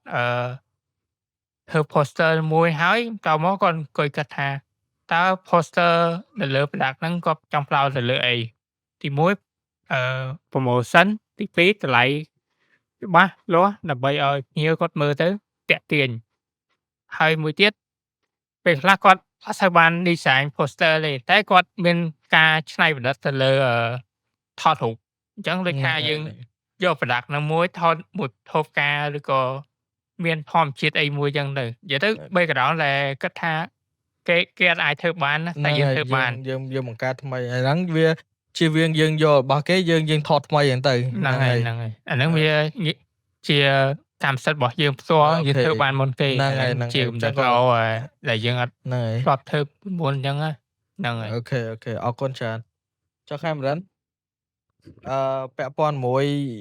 ករណីអីខ្លះដែលយើងធ្លាប់ឃើញនៅក្នុងបណ្ដាញសង្គមដែលយើងគិតថាអាហ្នឹងជាករណីដែលវាល្មើសទៅលើក្រមសីលធម៌មានរឿងបញ្ហាណាដែលយើងធ្លាប់ឃើញដែលគេយកមកប្រើប្រាស់របស់ណាដែលជា designer គាត់ធ្វើមិនសមរម្យអញ្ចឹងយើងដែរឃើញហ៎សម្រាប់ខ្ញុំគឺធ្លាប់ឃើញតាក់ទងជាមួយនឹងការខុសក្រមសីលធម៌របស់ designer ក្នុងការធ្វើ poster អញ្ចឹងយើងលើកឧទាហរណ៍មួយឧទាហរណ៍ថា poster តាក់ទងទៅនឹង បនជាតិតើនៅបនជាតិហើយគឺមានgraphic designer ភាគច្រើននិយាយរួមទៅភាគច្រើនគឺគាត់យក logo ដែលមានសង្ហាបច្ច័យ ព្រះសង្ហាបច្ច័យក្រុងកម្ពុជាហ្នឹងគឺគាត់យកទៅដូរ color យកទៅដាក់layout ហ្នឹងហើយយកទៅដាក់កន្លែង angle ណាដែលវាអត់សមរម្យចឹងទៅគឺហ្នឹងគឺខុសក្រមសីលធម៌ធ្ងន់ដោយសារ logo ហ្នឹងគឺយើងអត់ចង់និយាយថាអត់ចេះយកទៅប្រើប្រាស់ទៅពីបានទេគេថាមានវាមានអត្ថន័យក្នុងការប្រើប្រាស់ក្រសួងក៏បានគាត់បានចេញហើយគឺអត់ឲ្យយកទៅប្រើប្រេះប្រាស់ទេប៉ុន្តែយើងនៅឃើញ ហ្នឹងហើយហ្នឹងគឺជាការខុសក្រមសីលធម៌មួយយល់ឡើងជាចំណុចមួយដែល designer ភាគច្រើនគាត់ដែលជាអ្នកចាប់ផ្ដើមធ្វើមានន័យថាគាត់តែចាប់ផ្ដើមរៀន design បងគាត់ឃើញគេដាក់អាហ្នឹងទៅលយឬក៏អ្នកខ្លះទម្លាប់ឃើញគេដាក់អាហ្នឹងក៏យកមកដាក់តាមគេដែរតែដឹងថារបស់ហ្នឹងដែលយើងយកមកដាក់ហ្នឹងមានអត្ថន័យមិនពេលខ្លះយើងប្រើអត់ដឹងក្បួនខ្នាតនៃការប្រើដូចខាងបានលើកឡើងអញ្ចឹងអ្នកខ្លះដូរពណ៌ logo ដូរពណ៌តាមគេហើយអ្នកខ្លះ scale ខុសsize ខុសរូបរាងទៅតប៉ែតទៅអីអ្នកខ្លះទៀតយកទៅដាក់ខាងក្រោម angle ណាដែលទៀបចឹង ហ្នឹងហើយ យើងអត់យល់ពីរបៀបក្នុងការប្រើប្រាស់ដល់អញ្ចឹងទៅបញ្ហាហ្នឹងគឺភាគច្រើនគឺតាក់ទងជាមួយនឹងវិធីបុណ្យជាតិឬក៏ហ្នឹងហើយភាគច្រើនបុណ្យជាតិបុណ្យអីចឹងហ្នឹងគឺវាខុសធ្ងន់មែនតើវាប៉ះពាល់ពីខ្ញុំទៅវិញក្នុងនាមខ្ញុំជា designer ម្នាក់ដែរបើសិនជាយើងចង់ប្រើប្រាស់របស់ទាំងអស់ហ្នឹងនៅពេលដែលយើងប្រើប្រាស់យើងគួរតែសិក្សាជំនុនសិនថា ហ្នឹងហើយយើងប្រើប្រាស់ក្នុងគោលបំណងអីហើយប្រើប្រាស់ហ្នឹងរបៀបប្រើប្រាស់ហ្នឹងប្រើប្រាស់មួយណា logo មួយណាបើណាដែលយើងអាចប្រើបានបើណាដែលមិនប្រើបានហើយក្នុងករណីបើសិនជាយើងពិបាកនៅក្នុងការ research មិនដឹងថាត្រូវប្រើបែបណាយើងកុំប្រើហ្មងល្អជាងយើងអាចច្នៃប្រឌិត poster ផ្សេងដែលអត់ប្រើទៅ logo ដែលប៉ះពាល់ដែលយើងអត់បានដឹងប្រភពហ្នឹងទៅរបស់ដែលគេហាមគាត់ហ្នឹងហើយយើងអត់ច្បាស់កុំប្រើបណ្ដោយហ្នឹងហើយខ្ញុំកន្លែងហ្នឹងខ្ញុំចង់ឆ្លៀតបន្តិចដែរព្រោះដោយសារតាពាក់ព័ន្ធនឹង logo ឬក៏អីដែលពាក់ព័ន្ធជាមួយនឹងការខុសឬក៏និយាយចាំតើបងប្អូនយើងមួយចំនួនអ្នក graphic ភាគច្រើនបនជាតិគាត់ចូលចិត្តទៅរករបស់ខ្មែរយកមកប្រើដូចជា vector ដូចជាអី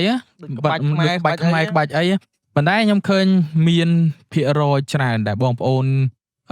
graphic design អ្នកមិត្តរួមអាជីពរបស់យើងគាត់យកមកប្រើទៅហើយឬក៏អ្នកគាត់ start up ដំបូងគាត់ប្រើអាហ្នឹងទាំងគាត់អត់បានសិក្សាស្វែងយល់ថាប្រភពដើមអាហ្នឹងមកពីណាឬក៏អីចឹងហើយការក្បាច់ខ្មែរ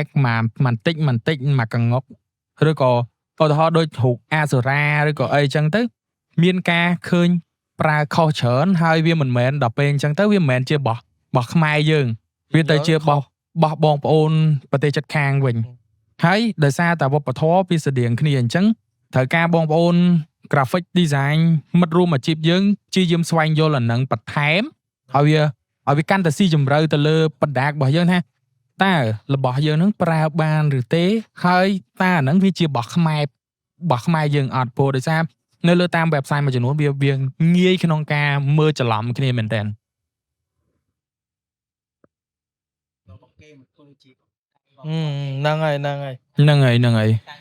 ហ្នឹងហើយចែកចាយឲ្យកាន់តែខុសទៅហ្នឹងហើយចែកចាយឲ្យពិភពលោកបានឃើញថាមិនរបស់ខ្មែរហ្នឹងហើយហើយហើយការធ្វើអញ្ចឹងពួកខាងអ្នកដែលគេសម្លឹងមើលយើងឬក៏ប្រទេសជិតខាងគេចាំតែសើចចំអកយើងទេនៅពេលយើងធ្វើខុសគេចាប់ផ្ដើមយកអាហ្នឹងទៅធ្វើជាប្រធានបទនិយាយភ្លាមថា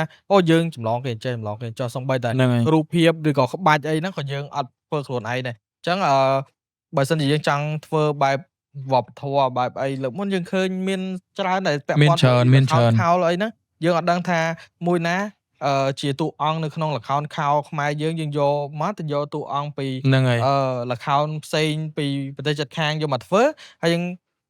ធ្វើឲ្យដាក់ថាជាអត្តសញ្ញាណរបស់ខ្មែរហ្នឹងទៅដល់ពេលអាហ្នឹងជាអីដែលខុសបាច់ខ្មែរទាំងអីក៏ដោយហើយយើងនិយាយថាពួកគាត់អត់បានស្រាវជ្រាវអញ្ចឹងក៏ថាបានហើយមួយទៀតទោះបីជាស្រាវជ្រាវក៏ពិបាកក្នុងការរកអ្នកដែលគាត់ច្បាស់ពីហ្នឹងយកមកផយហ្នឹងពេលខ្លះក៏ដាក់ឧទាហរណ៍ថាដាក់ឈ្មោះក្បាច់ខ្មែរអញ្ចឹងតែក្បាច់ហ្នឹងមិនក្បាច់របស់ខ្មែរទោះបីអ្នកផុសអ្នកយកទៅផុសនៅក្នុងអ៊ីនធឺណិតហ្នឹងអត់ដឹងថាហ្នឹងរបស់ខ្មែរហើយដល់ពេលអញ្ចឹងវាពិបាកវាបែងចែកថាកន្លែងណាក្បាច់បែបណាដែលជាក្បាច់របស់ខ្មែរក្បាច់បែបណាក្បាច់របស់ប្រទេសគេអញ្ចឹងយើងពិបាកនៅក្នុងការបែងចែកអញ្ចឹងបានចង់ recommend ទៅឲ្យ designer យើងទាំងអស់គ្នានៅពេលដែលយើងយកមកប្រើប្រាស់ ហ្នឹងហើយ យើងគួរតែសិក្សាពីអ្នកដែលគាត់មានជំនាញខាងហ្នឹងហ្នឹងហើយ ហ្នឹងហើយ អត់បានទេគឺមានតែកុំប្រើ ហ្នឹងហើយកុំប្រើក៏ល្អដែរ តាមសម្រាប់មួយចំណុចយើងក៏ទូស្គាល់ខ្លួនឯងដែរថាប្រព័ន្ធផ្សព្វផ្សាយរបស់ នៅមាន នៅ កម្ មាន រិត កម្រិតហ្នឹងហើយ ចឹងនៅពេលណាដែលយើងគាត់ឲ្យបិទថប់ទៅពេលណាដែលគេចាប់បានគេផ្សព្វផ្សាយចឹងប្រព័ន្ធផ្សព្វផ្សាយគេធំនឹងចាត់ ហ្នឹងហើយ វាលឿនជាងយើង ហើយយើងពិបាកក្នុងការតវ៉ាមកគេទៀត ចង់ប៉ែនខ្លួនឯងចឹងព្រមដែរ ហ្នឹងហើយ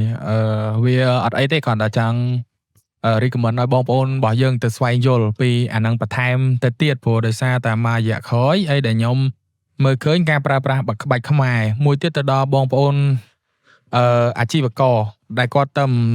start ធ្វើ local business ដំបងហើយគាត់ចង់បានអាក្បាច់ខ្មែរហ្នឹងហើយអ្នកធ្វើក្បាច់ខ្មែររបស់គាត់ហ្នឹងដូចជាហុកនៀកហុកអីហ្នឹងគឺការយកមកប្រើហ្នឹងគឺខុសអញ្ចឹងហើយខ្ញុំមើលឃើញកន្លែងហ្នឹងក៏ខ្ញុំចែករំលែកកន្លែងហ្នឹងបន្តិចទៅថាពួកយើងគួរតែមិនបន្ថែមពីលើហ្នឹងដើម្បីបំរាមអញ្ចឹងអ៊ីហុងមានអីបន្ថែមពីលើហ្នឹងទៀតអត់ បាទខ្ញុំចង់បន្ថែមតាក់ទងជាមួយនឹងចំណុចរបស់ខ្ញុំតែខ្ញុំអរគុណសម្រាប់ក្នុងការចែកម្លែកមុនហ្នឹងគឺយើងខាងทีมយើងក្បោះក្បាយហើយតែអ្វីដែលខ្ញុំឃើញជា sensitive មួយគឺអត់សូវបានមានអ្នកណាដែលគាត់លើកយកមកនិយាយតាក់ទងជាមួយនឹងខាង game online ដែលខាងបង graphic designer ក៏គាត់ធ្វើជា designer គាត់ដូចយើងបញ្ជាក់យ៉ាងគាត់ត្រូវមានក្រមសីលធម៌ចេះគោរពអ្នកដទៃមិនបំពុលសង្គមមិនធ្វើឲ្យប៉ះពាល់ដល់អ្នកដទៃតែអ្វីដែលសំខាន់ខ្ញុំឃើញគឺ poster នីមួយៗគឺមានការបង្ហោះយ៉ាងយើងអាចនិយាយបានថាអាណាតែបតែមែនតើនៅលើបណ្ដាញសង្គមរបស់យើងដោយប្រព័ន្ធ social media ដោយគាត់មិនបានកំណត់ទៅលើអាយុថាអាយុប៉ុន្មានគួរតែឃើញ poster មួយហ្នឹងអាយុប៉ុន្មានគួរតែមិនគួរឃើញ poster មួយហ្នឹងព្រោះវាអាចនឹងប៉ះពាល់ side effect ទៅដល់កុមារក៏វ័យក្មេងក្រោមអាយុ18ឆ្នាំដែលគាត់កំពុងតែសិក្សាដែលគាត់មិនត្រូវមកឃើញតាក់ទងជាមួយនឹង poster ល្បែងស៊ីសង game online ដែលអាចជាអារម្មណ៍អូសទាញឲ្យគាត់ចង់ទៅលេងឬក៏ចង់សាកព្រោះវ័យហ្នឹងគឺជាវ័យមួយដែលគាត់ជាវ័យឈាមរាដែលគាត់អាចនិយាយបានថាចង់ភ្លើនចង់សាកចង់ដឹងថានឹងវាជាអ្វី ហ្នឹងហើយ អញ្ចឹងក៏ខ្ញុំចង់សុំដល់ខាងបង graphic design មុននឹងធ្វើក៏យើងក៏គួរគិតដល់បញ្ហាហ្នឹងដែរជាពិសេសគឺខាងបណ្ដាញសង្គមយើងក៏គួរថា control វាបានព្រោះវាអាចនឹងផ្ដល់ផលលំបាកទៅថ្ងៃអនាគតប៉ះពាល់ច្រើនទៅដល់យុវជនរបស់យើងព្រោះយើងប្រទេសយើងត្រូវការរីកចម្រើនបានលុះត្រាយុវជនរបស់យើងគឺជាយុវជនមួយដែលខ្លាំងដែរនិយាយបានថាទំពាំងស្នងឫស្សី ហ្នឹងហើយអរគុណច្រើនមែនតើហើយថ្ងៃនេះក៏យើងបានជជែកវែកញែកគ្នាច្រើនរឿងមែនតើបន្ទាប់ពីយើងលើក case ដែលនិយាយពីក្រមសីលធម៌របស់អ្នក graphic design ហើយសម្រាប់ខ្ញុំថ្ងៃនេះគឺខ្ញុំសប្បាយចិត្តមែនតើដែលមានឱកាសសម្រាប់ក្នុងការធ្វើជាមួយនឹង podcast មួយនេះដើម្បីជាអាចនិយាយបានថាជាការងារដើម្បីបកគោជូនលោកគ្រូផងអាចជាការងារមួយដើម្បីចែករំលែកដល់គ្នាយើងវិស័យផ្សេងគ្នាដូចជា server ដូចជា underline data underline ដូចជាអ្នក business អីចឹងទៅហ្នឹងហើយហើយអញ្ចឹងសម្រាប់ខ្ញុំជាចុងក្រោយមានតែអត់មានអីបន្ថែមទេ កាត់កាមេរ៉ាមានអីចង់បន្ថែមហ្មង អូខេ មួយនឹងបបពិសោធន៍ហើយយើងមានអីចែកម្លែកខ្លះក្នុងនាមយើងជា designer យើងតែដឹងថា audience ជាមួយនឹង designer អា test រសជាតិហើយនឹងការមើលនោះវាខុសគ្នាដូចពាក់ព័ន្ធជាមួយនឹង font មិនអញ្ចឹង ហ្នឹងហើយ អញ្ចឹងវាការយល់ឃើញខុសគ្នាអញ្ចឹងនៅពេលដែលយើងធ្វើអីមួយហើយបន្ទាប់មកយើងធ្វើទៅ audience របស់យើង complain ឬក៏អត់ពេញចិត្តឬក៏គាត់វាប្រហាតើជួយចែករំលែកនៅអារម្មណ៍មួយហ្នឹង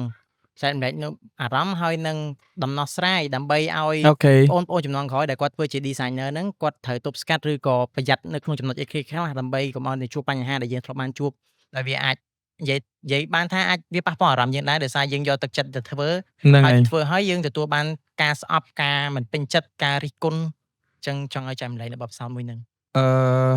ពីខ្ញុំក្នុងនាមខ្ញុំជាអ្នកធ្វើ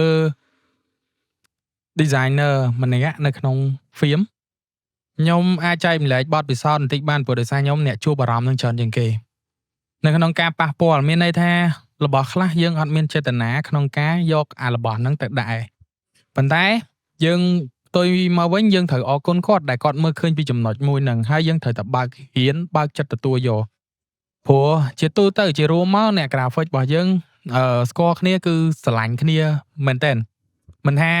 អ្នកណាមកពីណានៅពេលដែលយើងចូលមកដល់ក្នុង industry ឬក៏កន្លែងជាមួយគ្នានៅក្នុងវិស័យមួយគ្នាគឺយើងតែងតែចែករំលែកគ្នាថាអូខ្ញុំធ្លាប់ធ្វើអានេះនេះនៅក្នុង branding នេះខ្ញុំធ្វើបើវាមិនហើយវាមិនមែនសិតតែគ្រប់ទាំងអស់គឺយើងសប្បាយចិត្តទេមានន័យថារបស់ខ្លះក៏យើងធ្វើទៅវាស្អាតតែរបស់ខ្លះក៏យើងធ្វើទៅវាមិនស្អាតដែរអញ្ចឹងយើងមួយវិញទៀតយើងយកបេះដូងយើងទៅធ្វើវាមិនអាចឲ្យបងប្អូនទាំងអស់គ្នា